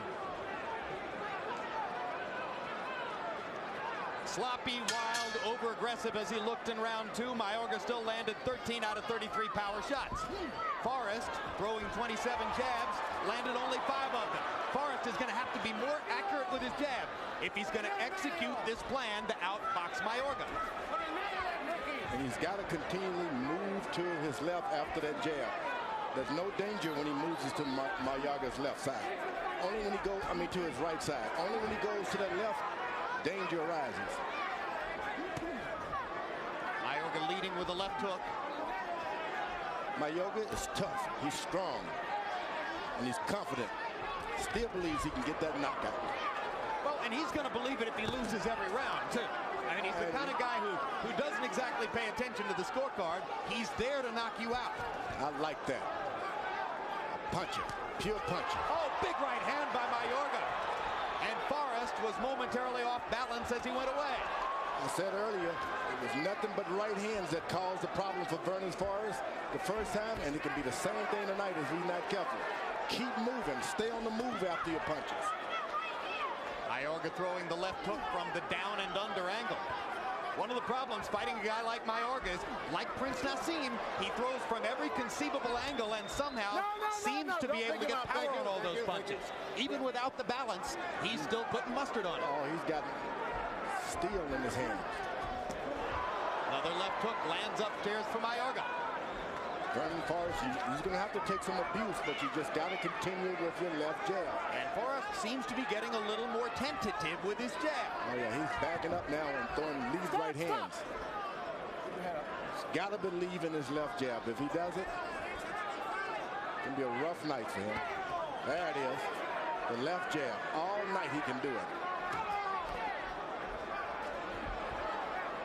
And beware, after you hit him, he's going to try and hit you back. That just goes with the package.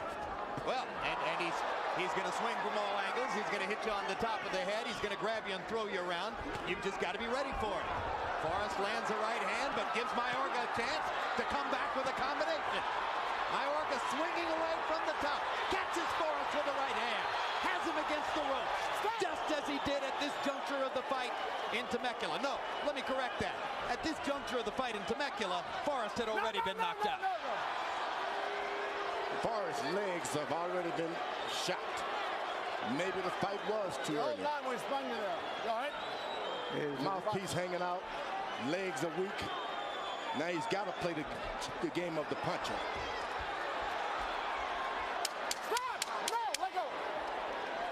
Thank you. His legs are weak.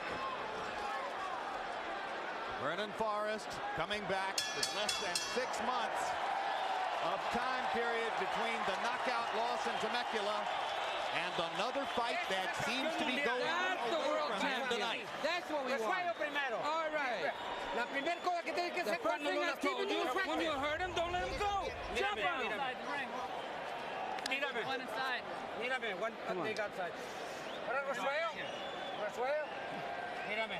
Look at me. Come on.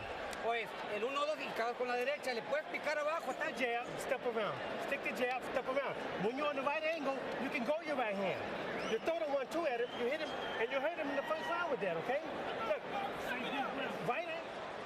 The champion Mayorga is on the attack, and having the title and being the aggressor would mean the difference if it turns out to be a close fight.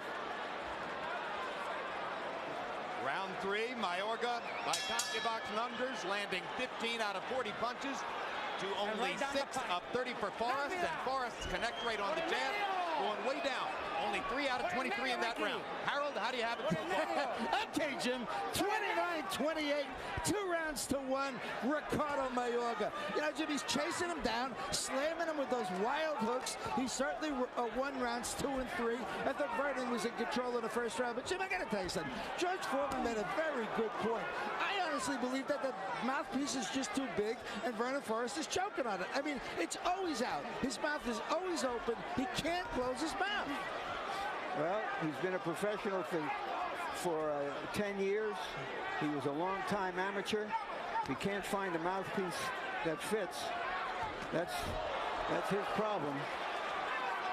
He's got to step after the jab. After you jab and you step to your left. If his legs are already weak, George, it's not going to be easy to do that, is it? Yeah, you're right. The legs are weak.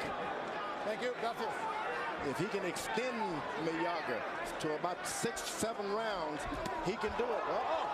Right hand uppercut by Mayorga. Gutting punch. Mayorga's got the power, and you just got to concede that. Don't try to pay him back. Well, George, you've been the power puncher in your fights. How much there's a tension on your opponents facing a power puncher? Oh, it's a lot of tension. You make them do things, muscle tension, trying to get away with the shots. They believe that a little shot really hurts them. It takes a lot out of you. They tire faster. Yeah, because of the muscle tension. Muscle tension. Mayorga lands a roundhouse left, and you saw it move Forrest across the ring. Body shot hurts. Now those punches are not landing. He's not landing many punches squarely. Very few, in fact. He doesn't have to. But the way Forrest is reacting to them reeling around the ring creates the impression that he's getting hit solidly. Hey, Vernon Forrest has just lost all of his balance. Doesn't have balance.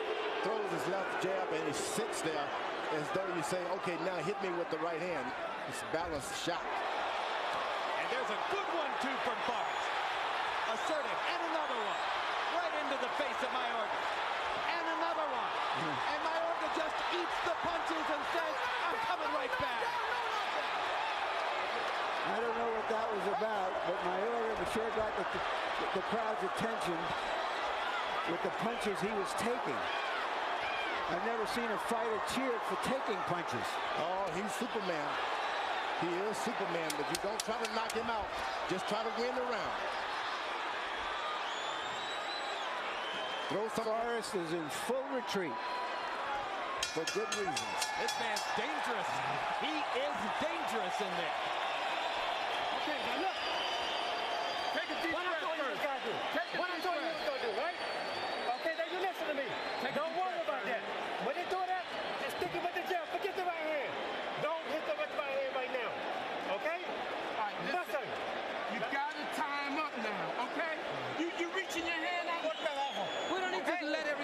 can take a punch. We know you can take a punch. When you're going to throw that right hand, throw it in the middle. Don't go to the side. Come on. You got to hit and hit him to the body. Forrest reeling around the ring from these partial blows creates the impression that he's out of it. And here you see that he hit a good 1-2 on Mayorga, and he's saying, go ahead, do it again. Go ahead, one more time. Hit me with your best shot. This crowd is excited now. They know what they're watching. Fire and ice. Vernon Forrest trying to stay cool amid the storm against Ricardo Mayorga. Through round 4, Forrest averaging just 5 landed jabs per round. Mayorga, twice as many power shots landed per round. They are fighting Ricardo Mayorga's fight to a much greater degree than Vernon Forrest would have wanted. Vernon Forrest, when a guy's able to take your shot like that, you got to go beat him in the body and then try the same thing all over again. It's hard to use clinical boxing skills against a fighter who fights like Mayorga. Oh, that's the best chance to do it. You don't know where the punches are coming from. You're tired just looking at the guy. You really don't worry about his punching. You got to get in there and establish, look, I got to hit this guy in the chest. I got to hit him in the body. He takes a good shot. Take that away from him with body shots. That's what you learn in the gym. That's what you learn in the amateurs. And George, we're in round 5 of a scheduled 12. Mayorga, as everybody knows, smokes and drinks when not in training. Hard right hand that time by Mayorga. Huge. Big shot. Forrest was affected again. Stop! Everything that Mayorga hits him with is going to hurt, even if he hits him on the glove, because this is one hard puncher. And he's got to get that hook to the body. If you No. Vernon Forrest, you got to go to the body. Looks to me like he's tiring, though. But you got to hit him in the body to make him aware that he's tired. Forget about his head if you're Vernon Forrest. Stop. And don't be ashamed to hold on. That's a key. You can't just let this man keep swinging at you. Most fighters are ashamed when the guy hurt him to just hold on. But it's professional to do it if you're fighting somebody like this. Don't go to the head either if you're Vernon Forrest. Go to the body.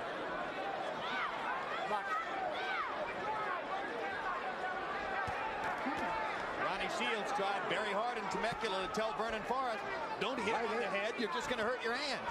Right hand by Vernon Forrest penetrated Mayorga. Another big right hand in close by Mayorga. Let go. And Forrest this time does hold on. For good reasons. You can't exchange punches. This guy is strong. He's willing to take 2 of your punches just to get one of it. There's a left hook to the body by Vernon Forrest. Best punch he's thrown in a while. That's what you got to do. Because it stopped Mayorga in his tracks. You got to do it all night. Big left hook by Forrest. Go right back to the body. Go back to the body if you're Vernon Forrest. Mayorga's letting him land his left hook now. And Mayorga missed with 2 Dave Kingman home run swings to end the round.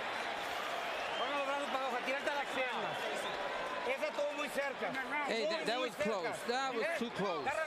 Yeah. That was a bad, ugly round. When you hit him in the body, you hurt him. Come on, hit him with a jab and then underneath. Yeah. You gotta use the uppercut to pick him up. Okay? But look, behind the right hand. Okay? Jab, right hand hook, and pivot around. And keep things back to your right. Okay? You can't pull out after you tie him up, pull out. Stay there, let the ref break you. Stay down, all right? You understand what I'm saying? You understand that? Everything is behind your jab. Forrest landed a couple of good shots at the very end of the round. Question is, will that influence the judges, because Mayorga had the best of it through the rest of the round? Yeah, by CompuBox numbers, Mayorga was 16 out of 54 to only 6 out of 32 for Forrest. And Vernon only 1 of 19 jabs, and a left hook lands for Mayorga, and Forrest is on the defensive again. Boy, this Mayorga is a tough cookie. And a big puncher. I think he's going to raise lumps on Forrest's arms and shoulders and back. Stop! fight like Forrest's this, left eye is beginning to swell. fight like this, you got to find a massage. And the left eye begins to swell in such a way that it could conceivably become a factor in the bout for Vernon Forrest. That's from Mayorga's right hand. And George, we talked about how the legs have been iffy for Forrest. Could that be because Mayorga's hitting him on the top of the head and sometimes the back of the head? It's because this guy, everything he hits you with, even on your arms, it just hurts your legs. Knocks you around. Get your legs tired. Some fellas have just got strength like that in their hands. A wild slugger, but a good one. Mayorga, look at the mustard he puts on a left hook.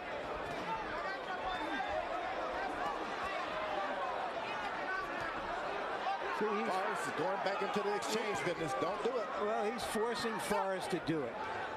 Because Forrest's boxing skills are just excess baggage with a guy like this. Right hand to the body by Mayorga. He seldom throws body shots. Yes, total disrespect for Vernon Forrest.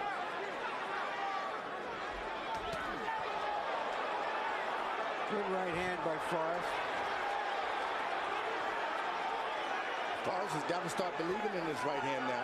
Sure, he put on the show like he was hurt. Good right hand inside by Mayorga. Forrest has had a good round technically, but Mayorga is still sometimes overwhelming him with his sheer will to fight the way he wants to fight. Stop!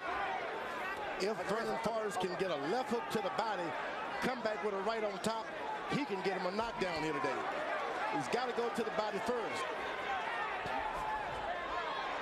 And Mayorga may be slowing just a little. Again, the conditioning question hangs heavy in the air over Mayorga because of his flamboyant boastfulness about the lifestyle that isn't exactly that of a disciplined athlete. That right hand is just open just for that left hook under the body. Vernon Forrest takes it.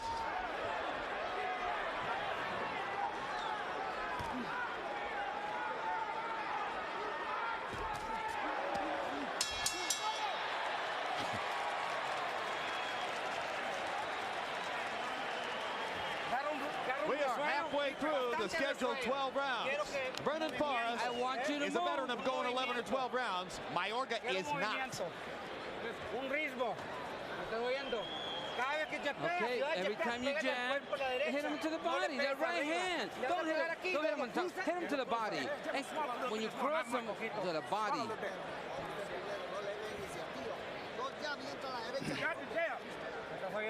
Put these rounds in the bank for me. I need these rounds in the bank with the jab, all right? Look, when you get close now, touch him in the body every now and then. But then, look, don't stand there and fight with him. If you don't grab his ass and walk him to the center of the ring. Listen, you understand? His punches is wide. Now, you know how Ronnie had you going low, dipping from the right hand? Start drilling to the body. This is a fight between Forrest Law and Order, Mayorga's Chaos and Anarchy. So far, through half of the fight, Chaos and Anarchy seem to be ahead. Well, let's see if Harold Letterman agrees. Harold, how do you have it through 6? I got to tell you, Jim, I agree with Larry Merchant 100%. I think Ricardo Mayorga's mugging him. 59-55, 5 rounds to 1, Ricardo Mayorga. I mean, I get Vernon Forrest the first round. After that, he just doesn't seem to have the power to hold him off. He's got to land some good, solid shots to keep this guy back. You know, you would think that Mayorga's made for an orthodox fighter. He gets inside, he pounds on Forrest, and Forrest just grabs him. For good reasons, you better grab him.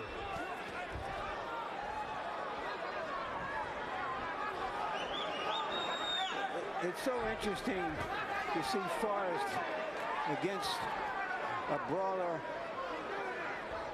like Mayorga as compared to how he fought the smaller Shane Mosley, where he could stand there, box, throw heavy punches, hurt Mosley, intimidate Mosley, and right here, the exact opposite.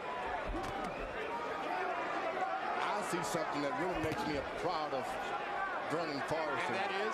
He has stood his ground. He's got heart. He's been beaten around the ring, and he goes back and tries to do what his corner tells him to do. And I think that takes a lot of bravery. I think he's gradually regaining a foothold in the fight, too, George. I'm not really sure Mayorga won that last round because I think Forrest is beginning to gain a technical foothold and more confidence in his ability to outbox the guy. And I think Mayorga's slowing down. And the corner of Forrest, very exact, telling him exactly what to do. Well, Ronnie Shields, excellent trainer, tries to get his fighters to listen to him. Sometimes it doesn't happen. See, this kind of stuff is not effective, but it gets people's attention. Going to the body with his jab now. That means he's going to try to pull up with that left hook sooner or later. Vernon Forrest is. Mayorga hasn't landed anything big in this round.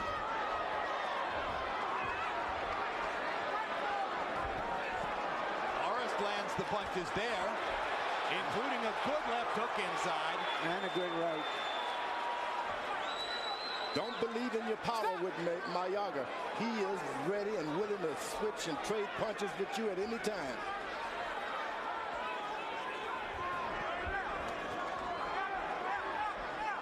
We're into the stage of the fight, though, where some power punchers run out of gas.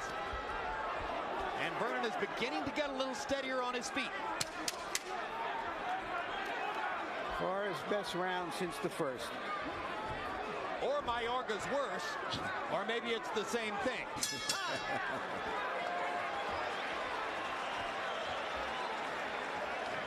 Don't give him no water, nothing. Come on, take deep breath. Just put it on top of his head. Give me something. Okay. Take deep breath. Listen. Come on, take a deep breath. Vernon, you winning this fight. You understand me? With that jab. The jab is going to win the fight for you. You understand? Just keep boxing, stepping around. He coming in with them left swings, all that. Punch by punch. Grab his ass, walk him to the center, let go. Same thing over and over and over. Take a deep breath, Look, man. Stay on the right angle. Take another one. Use the double jab and then shoot the right hand. And then step around. Okay, not so many overhand right hands. You got another punch, use the left hook and hit him to the body. The right hand to the body is good, except and not so much in the over. Here's Forrest catching what looked to be a tiring Mayorga inside. First that left hook. The next one didn't connect clearly. Will Mayorga get a second wind, or is that out of the question for a fighter who smokes and drinks? Has Vernon Forrest recovered enough of his confidence and his command to outbox Mayorga from here? No, stop. Let go. Good right hand by Vernon Forrest. And I like about it, after he threw it, he held on. Mayorga shouldn't give him any courage. He should just stay right on him. Don't let Vernon Forrest box at all. Mayorga's corner wants him to throw more jabs. Mayorga doesn't want to jab. He just wants to run forward and throw right hands. Left hook to the body by Vernon Forrest that time. That hurt. Stop! Box. Mayorga's got to get on him and stay on him. Don't let him breathe. Mayorga landed a left hook, moved Forrest back. Partially blocked right hand, but the leather got to Forrest's face. Forrest busts Mayorga with a left hook. Mayorga lands an uppercut. Suddenly the Nicaraguan champion is back in the fight. Oh, he's never gotten out of the fight. Big right hand by Forrest. Mayorga kind of nods and comes forward again. Another right hand shot lands for Forrest. But Vernon's trying to trade again with Mayorga. Bad mistake. You got to do it off your jab if you're Vernon Forrest. You just can't stand in the middle and throw right hands. Stop. Break. That's where you hurt your hands. You got to come after behind your left jab. No, stop. Let go. Box.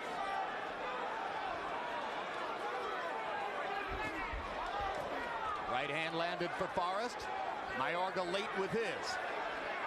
Forrest is throwing the crisper punches at this point. Forrest Forrest gives Mayorga a chance to counter, and Mayorga landed a right hand. Now another thudding right hand over the top brings a big grin to Mayorga's face. But Vernon taking them better than he did in the second and third and fourth rounds. Body shot by Forrest. Well chosen.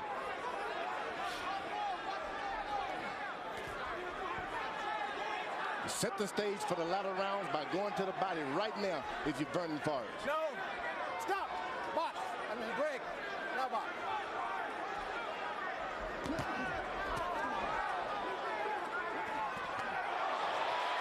Forrest making his point in round 8. Left hook. Good, solid left hook. Vernon Forrest has landed several sharp, crisp punches here. And another big right hand over the top. And he was able to move out of the way. That's what you got to do, move. Making Mayorga run around the ring to chase him and try to get in one more wild shot. But Vernon Forrest tactically controlled the 8th round. We lost the round. Why are you just standing there? Come on. Look at me. Vamos a trabajar el gato, ¿eh? Ricky, Ricky, we got to do something. We got to be slipping and avoiding jam. Yeah, he's tired. He's more tired than you.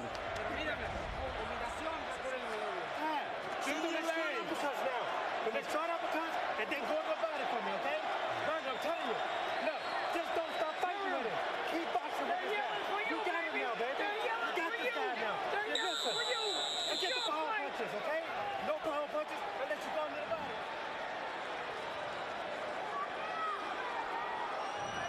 You heard Ronnie Shields, forget the power punches unless you're going to the body. You've got this guy now. In round 8, by CompuBox numbers, Forrest 15 out of 42, including 8 of 19 power shots. Mayorga 9 of 52. And you heard Mayorga's trainer saying, you lost that round. Big left hook by Vernon Forrest. More confident now with each passing minute. You don't want too much confidence. His corner told him no power punching. You got to listen to your corner if you're Vernon Forrest. You got to listen. Wild swinging right by Forrest. Big left hook. Stop! But he's trading shots with the Matador and giving Mayorga a chance. Mayorga's got his best chances when Vernon Forrest comes up with the power punches. Just dive in. You can get him if you want. Forrest controlling the distance with his jab and landing the jab much of the time now. Vernon Forrest got his legs back under him. Bouncing and moving. Double jab, steps away. Good stuff by Vernon Forrest. Now the body punching. Now the good punches are starting to land. The body. Forget about the head. The jab and the body. That's what Ronnie Shields wanted. That's what Vernon Forrest is giving him for the moment. Stop! No. Thank you. Both men, one is strong and tough, the other is skillful and tough. But those sudden hurricanes of punches from Mayorga are fewer and farther between now. But all he needs is one good...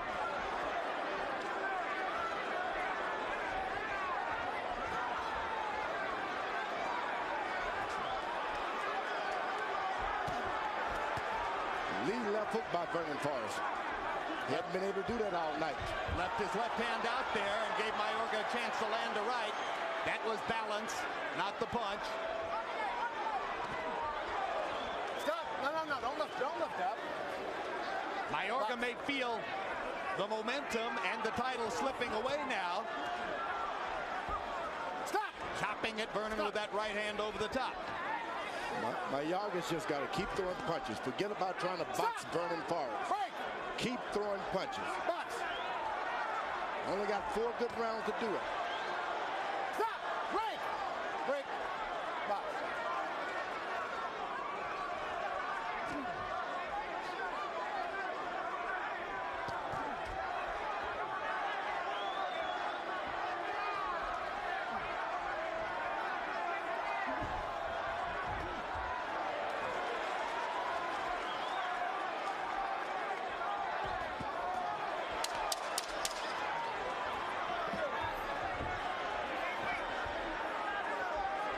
Can you win the title running like that, George? No way. You got to fight for it.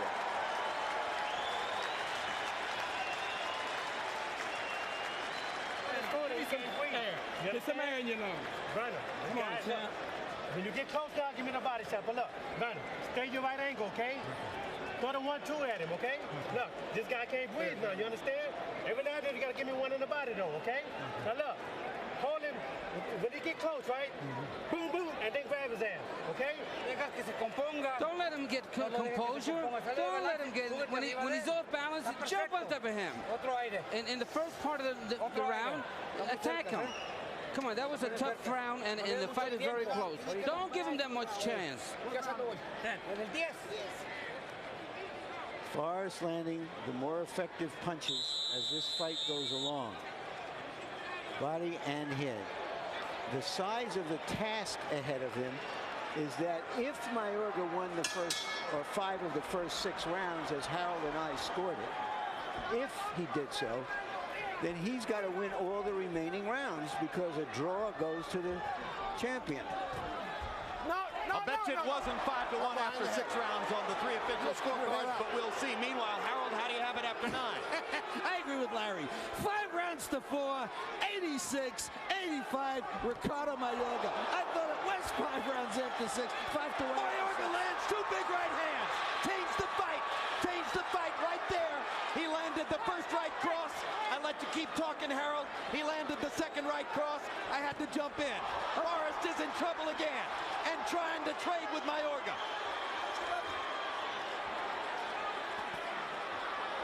Mayorga finally got the leather on him after 3 rounds of missing. Vernon Forrest got a little sloppy and a little lazy, and that's what happens.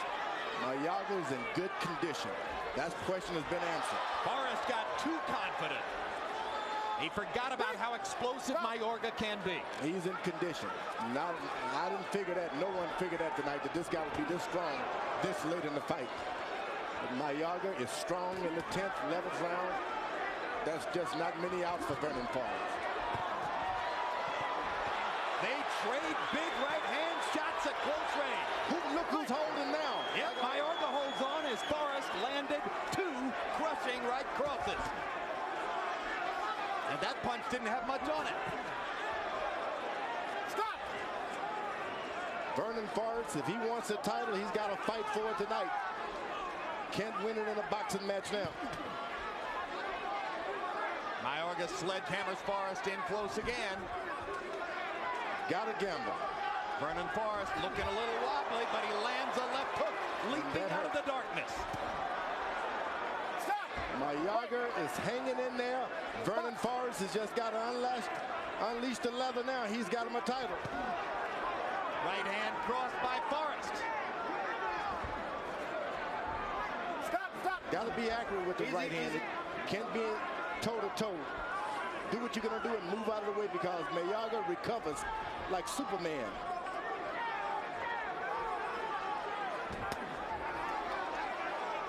That hurts your hand there. 10th round is a right cross duel. Both men have landed big ones. Stop! Vernon Forrest should jump right back on him because when he throws those shots, he's tired for a second. Vernon Forrest has got to be the first one to throw punches. Chop with the right hand by Mayorga. Forrest retaliates with a right cross. Both guys have landed some very big shots in the 10th round. Close fight. That's it. Now you showed everybody that you can go 11 rounds. Now let's finish this shit. Come on, but use your head. Every time you use your hand, also hit him in the body because he's open. What happened with the left hook? Hey, come back with the hook. When you get close, shoot the uppercut only when you're close, not from the outside. Another big thing. You let him steal the last 30 seconds. That's why he's rushing to you. You can't let him steal. Come on, now he know the fight is close. You know the fight is close. Okay. Come on, baby, suck it up for me now. Early in the round, Mayorga on the attack, landed that good right hand, landed another one later on. Those punches may have given him the round.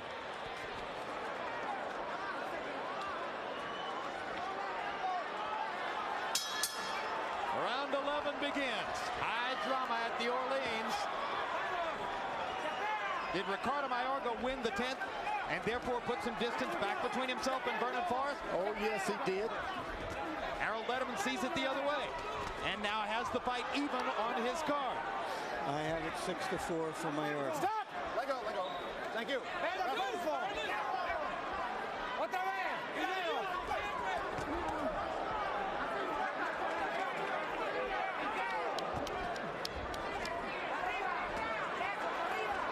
It was a right-hand duel in the 10th. Now Forrest gets a left hand onto Mayorga's face as Mayorga overshoots with the right. Mayorga's got to be careful now. You don't want to blow this fight on a late knockout and you put all those rounds in the bank. Forrest is fighting a tough, gallant, smart fight.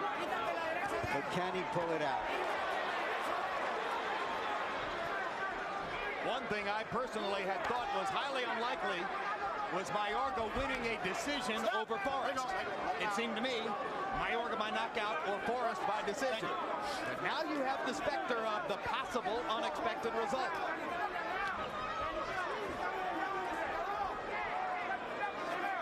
Vernon Forrest is trying to size up that jumping left hook. And trying to limit the action judiciously so that Mayorga doesn't get too many chances in these last 4.5 minutes. One thing no one counted on, that including myself, that this guy would be in this kind of condition. Mayorga is in shape.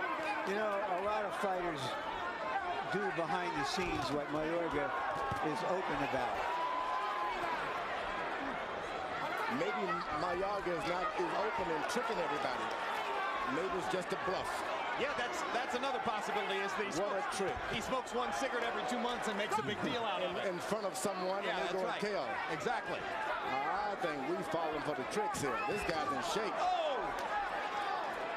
They trade right-hand shots once again.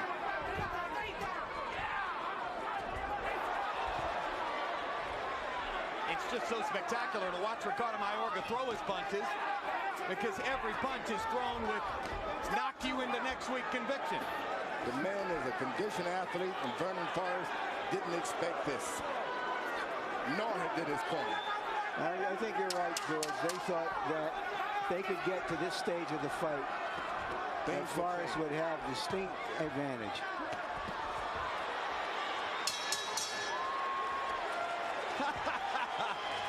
Mayorga still celebrating as round 11 comes to a close. His corner has to drag him into the stool. We need the next round badly. Okay, we need it all. Watch it. You got to work that jab, throw that right hand at him and step around. Keep doing the same thing. The guy don't have anything left. And add the face to it now. You got to keep your hands up and keep them tight. Don't get sloppy. You understand? Keep your chin down and your hands up. Don't open up. I don't want him to knock you down, so don't get careless. This is it. Hands high. And keep your hands down. That's all we need. Stop loading up on punches. Jab and move. Stop loading up on punches. Right hands and move.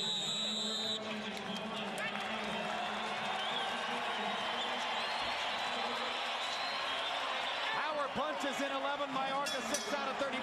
Forrest 8 out of 19. Crowd rises to applaud what they've seen so far. 12th round begins. Harold, how do you have it coming to this finish? Okay, Jim. 6 rounds to 5. 105, 104. Ricardo Mayorga. Jim, real quick, I just think Vernon Forrest does great when he sets his feet. In the 11th round, he was just flailing away, not setting his feet. Mayorga busts him again with a right hand to open the 12th. Forrest lands a left hook close. This is right there, right there. Good combination by Vernon Forrest. He hurts him and then steps away, Vernon Forrest does. Once you hurt him, this is the fight, you got to go and take it.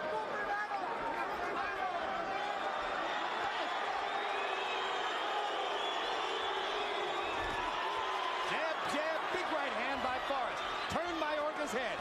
Mayorga suddenly pummeling him to the body. All the things that Vernon Forrest should be doing, Mayorga is doing.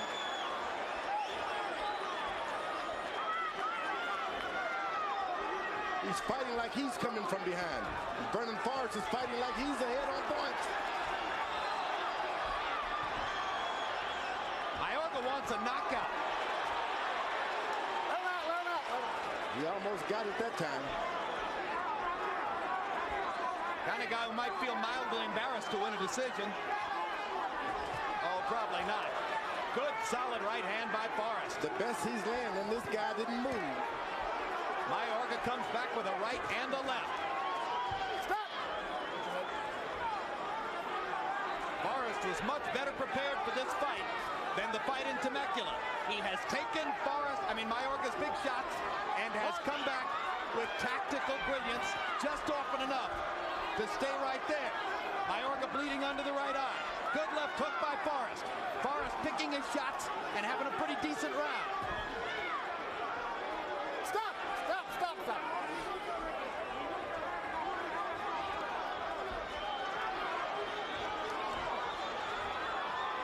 Every time that Vernon Forrest gets set, gets flat-footed, Mayorga jumps on him. Balance of power in the welterweight division may ride on how three very disparate judges see it. Larry O'Connell from England, Ovesen from Denmark, Jerry Roth from Nevada. It's a good point, Jim, because European judges often favor the boxer.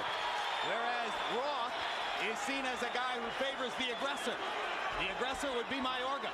The boxer would be Forrest. Mayorga has won this fight. Pillar to post.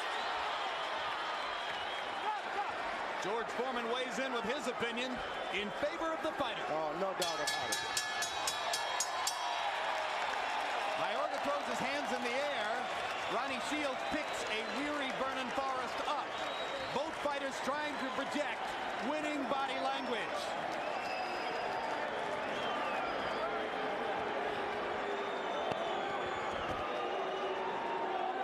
And now the suspense.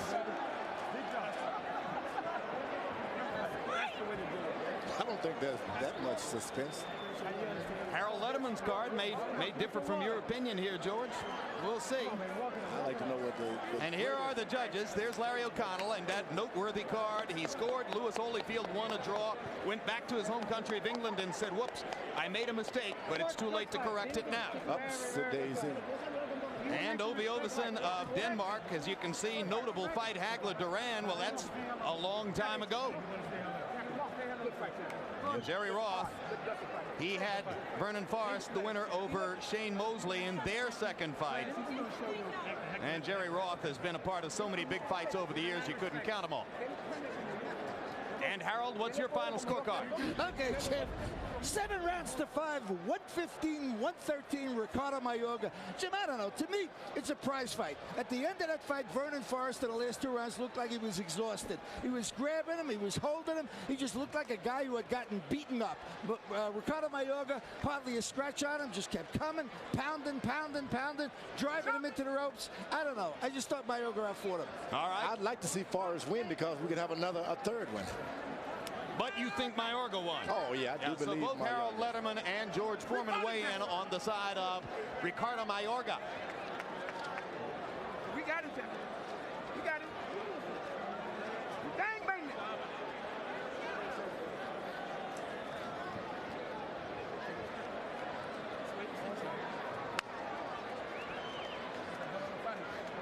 And they are still tallying up the scores. As we mentioned, Jerry Roth of the United States, Larry O'Connell from England, Ovesen from Denmark. And now Jimmy Lennon Jr. stands by with the official scoring. Ladies and gentlemen, after 12 rounds of action, we go to the scorecards. We have a majority decision. Here are the score totals.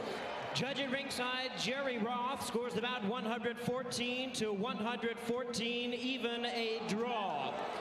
Overruled by judges Larry O'Connell, who sees it 115 to 114, and Ovesen, who scores about 116 to 112 in favor of the winner, and still champion, Ricardo El Matador Mayorga.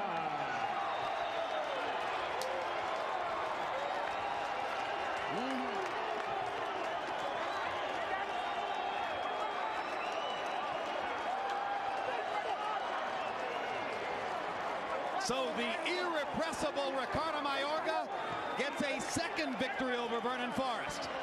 No doubt to the complete shock of Forrest and his followers, Mayorga wins a decision. He wins the decision with sheer relentless aggression and will. He wins the decision by chasing Vernon Forrest around the ring, constantly trying to make it a fight. Everybody, because everyone thought he'd be out of shape in the 7th, 8th, 9th round. But the man, believe me, he does not smoke and drink. Someone's lying. They fooled Vernon Forrest and the rest of us. It made for good entertainment, didn't it?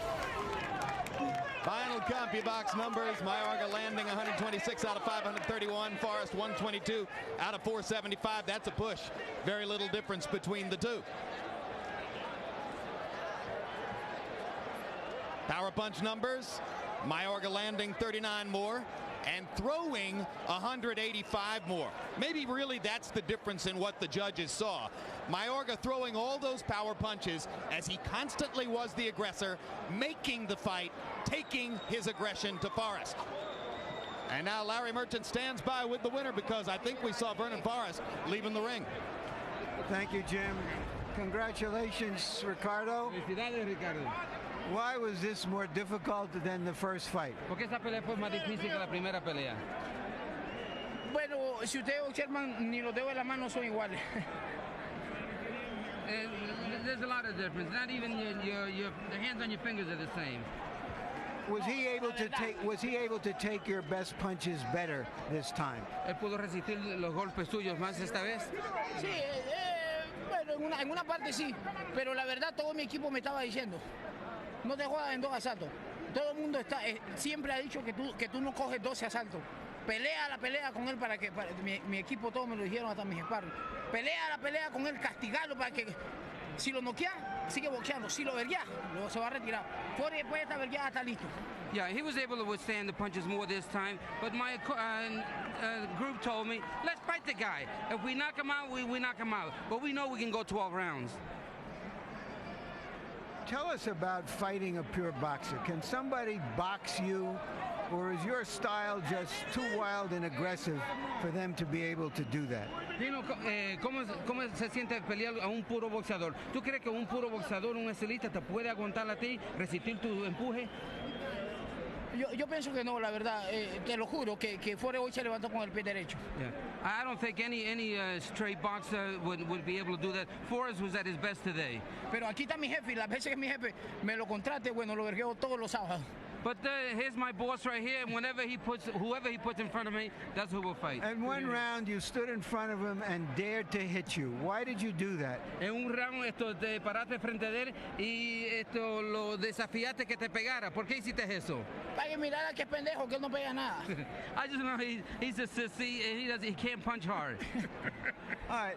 They clearly expected you to get tired in the later stages of the fight. Are you in better condition than some people give you credit for? Todo el mundo esperaba que tú te cansaras al final de la pelea. Si llegaba a 12 rounds, tú estás en mejor condición de lo que tú, de la gente se creen que tú estás. Yo hubiera lucido mejor si fuera se parara, pero es difícil querer correr para alcanzar a un boxeador y fajarse a la vez. Pero si se me ha parado, lo mato. I would have looked a lot better if Forrest would have traded with me. It's very hard trying to chase him, but if he would have stood, I would have knocked him out. Some people will question whether you seriously do as much smoking when you drink and drinking when you smoke because of your good condition. What do you say to those people? Mucha gente tiene en duda que en realidad tú fumas tanto como dices que fuma y tomas tanto como dices que toma. ¿Qué dices tú de eso? Esa es parte de mi jodera, de mi loquera, la verdad. Eso no es muy en serio, la verdad. It's my craziness, but it's not really that serious. Lo que yo tomo en serio es la verdad. Ese es el futuro de mi familia y la reputación de Don King, con mucho respeto. But what I really take seriousness is the future of my family and Don King.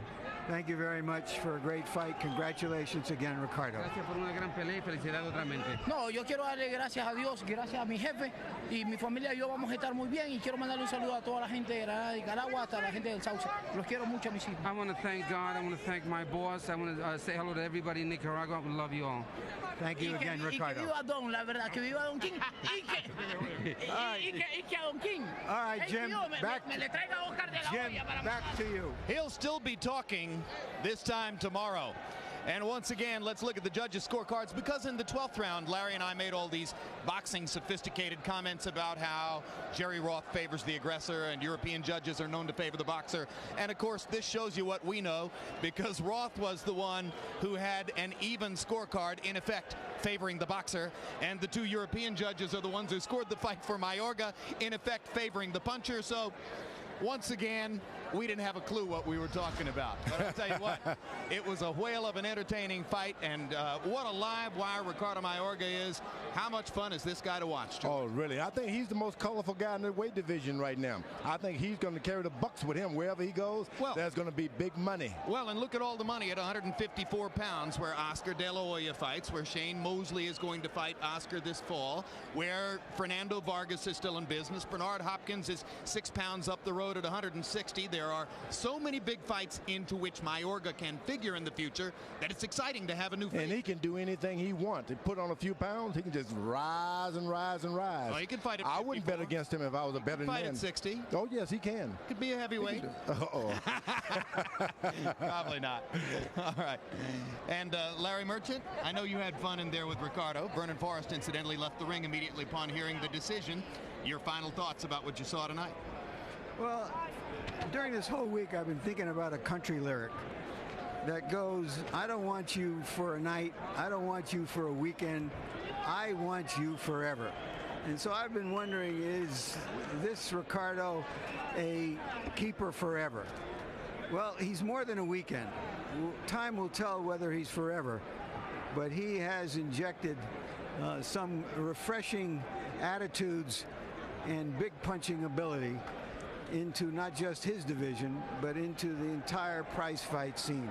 Indeed. And incidentally, one final comment on all that scoring summary information we've given you. All three judges gave the 12th round to Vernon Forrest. So the fight wasn't even as close as it may have seemed.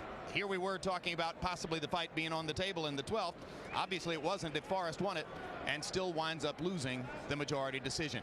One final word from here before we leave the air.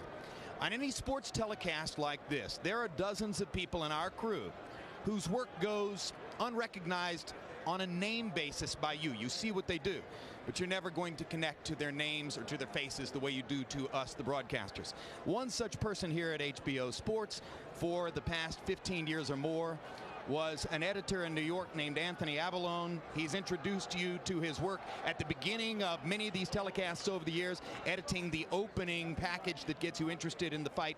That's called the Tease. Feature pieces, biography pieces, vignettes, and other features throughout the year. He's been one of the guys who's a tremendous stalwart for HBO Sports.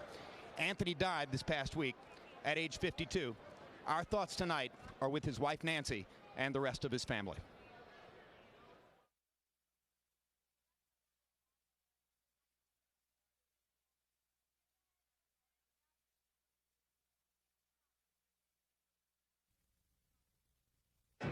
We're here aboard the USS Lincoln, awaiting the press conference. Jim, hold on. We've got a visual. This is such a monumental occasion. Indeed it is, Jane.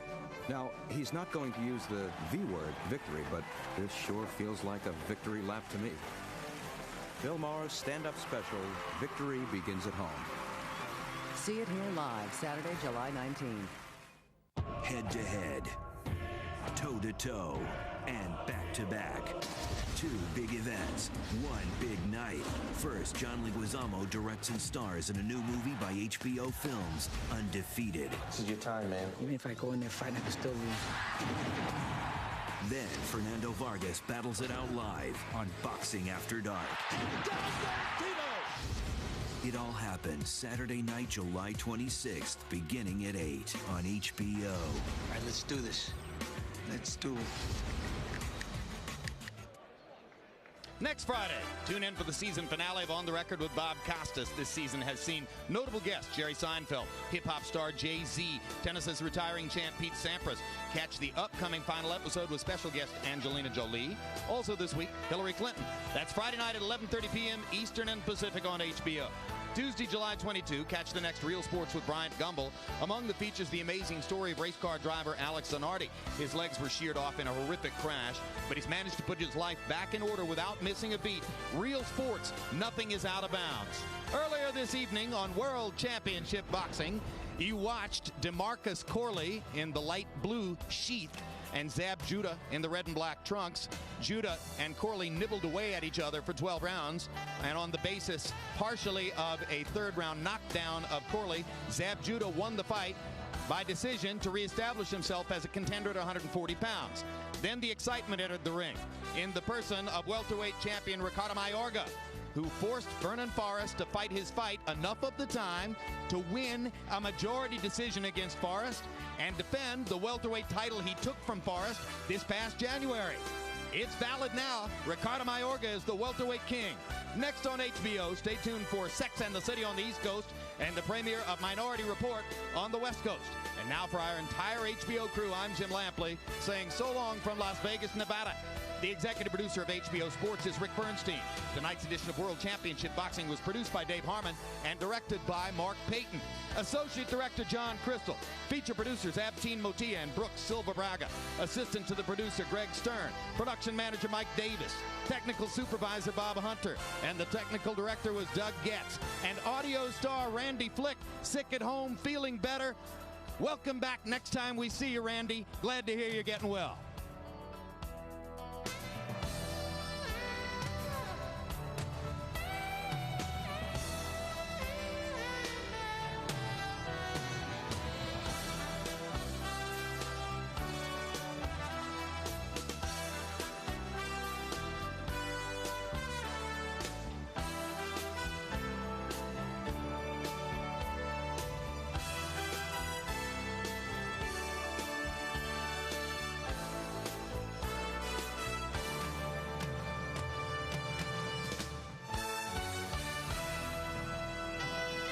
Celebrating 30 years of boxing, this has been a presentation of HBO Sports, the network of champions.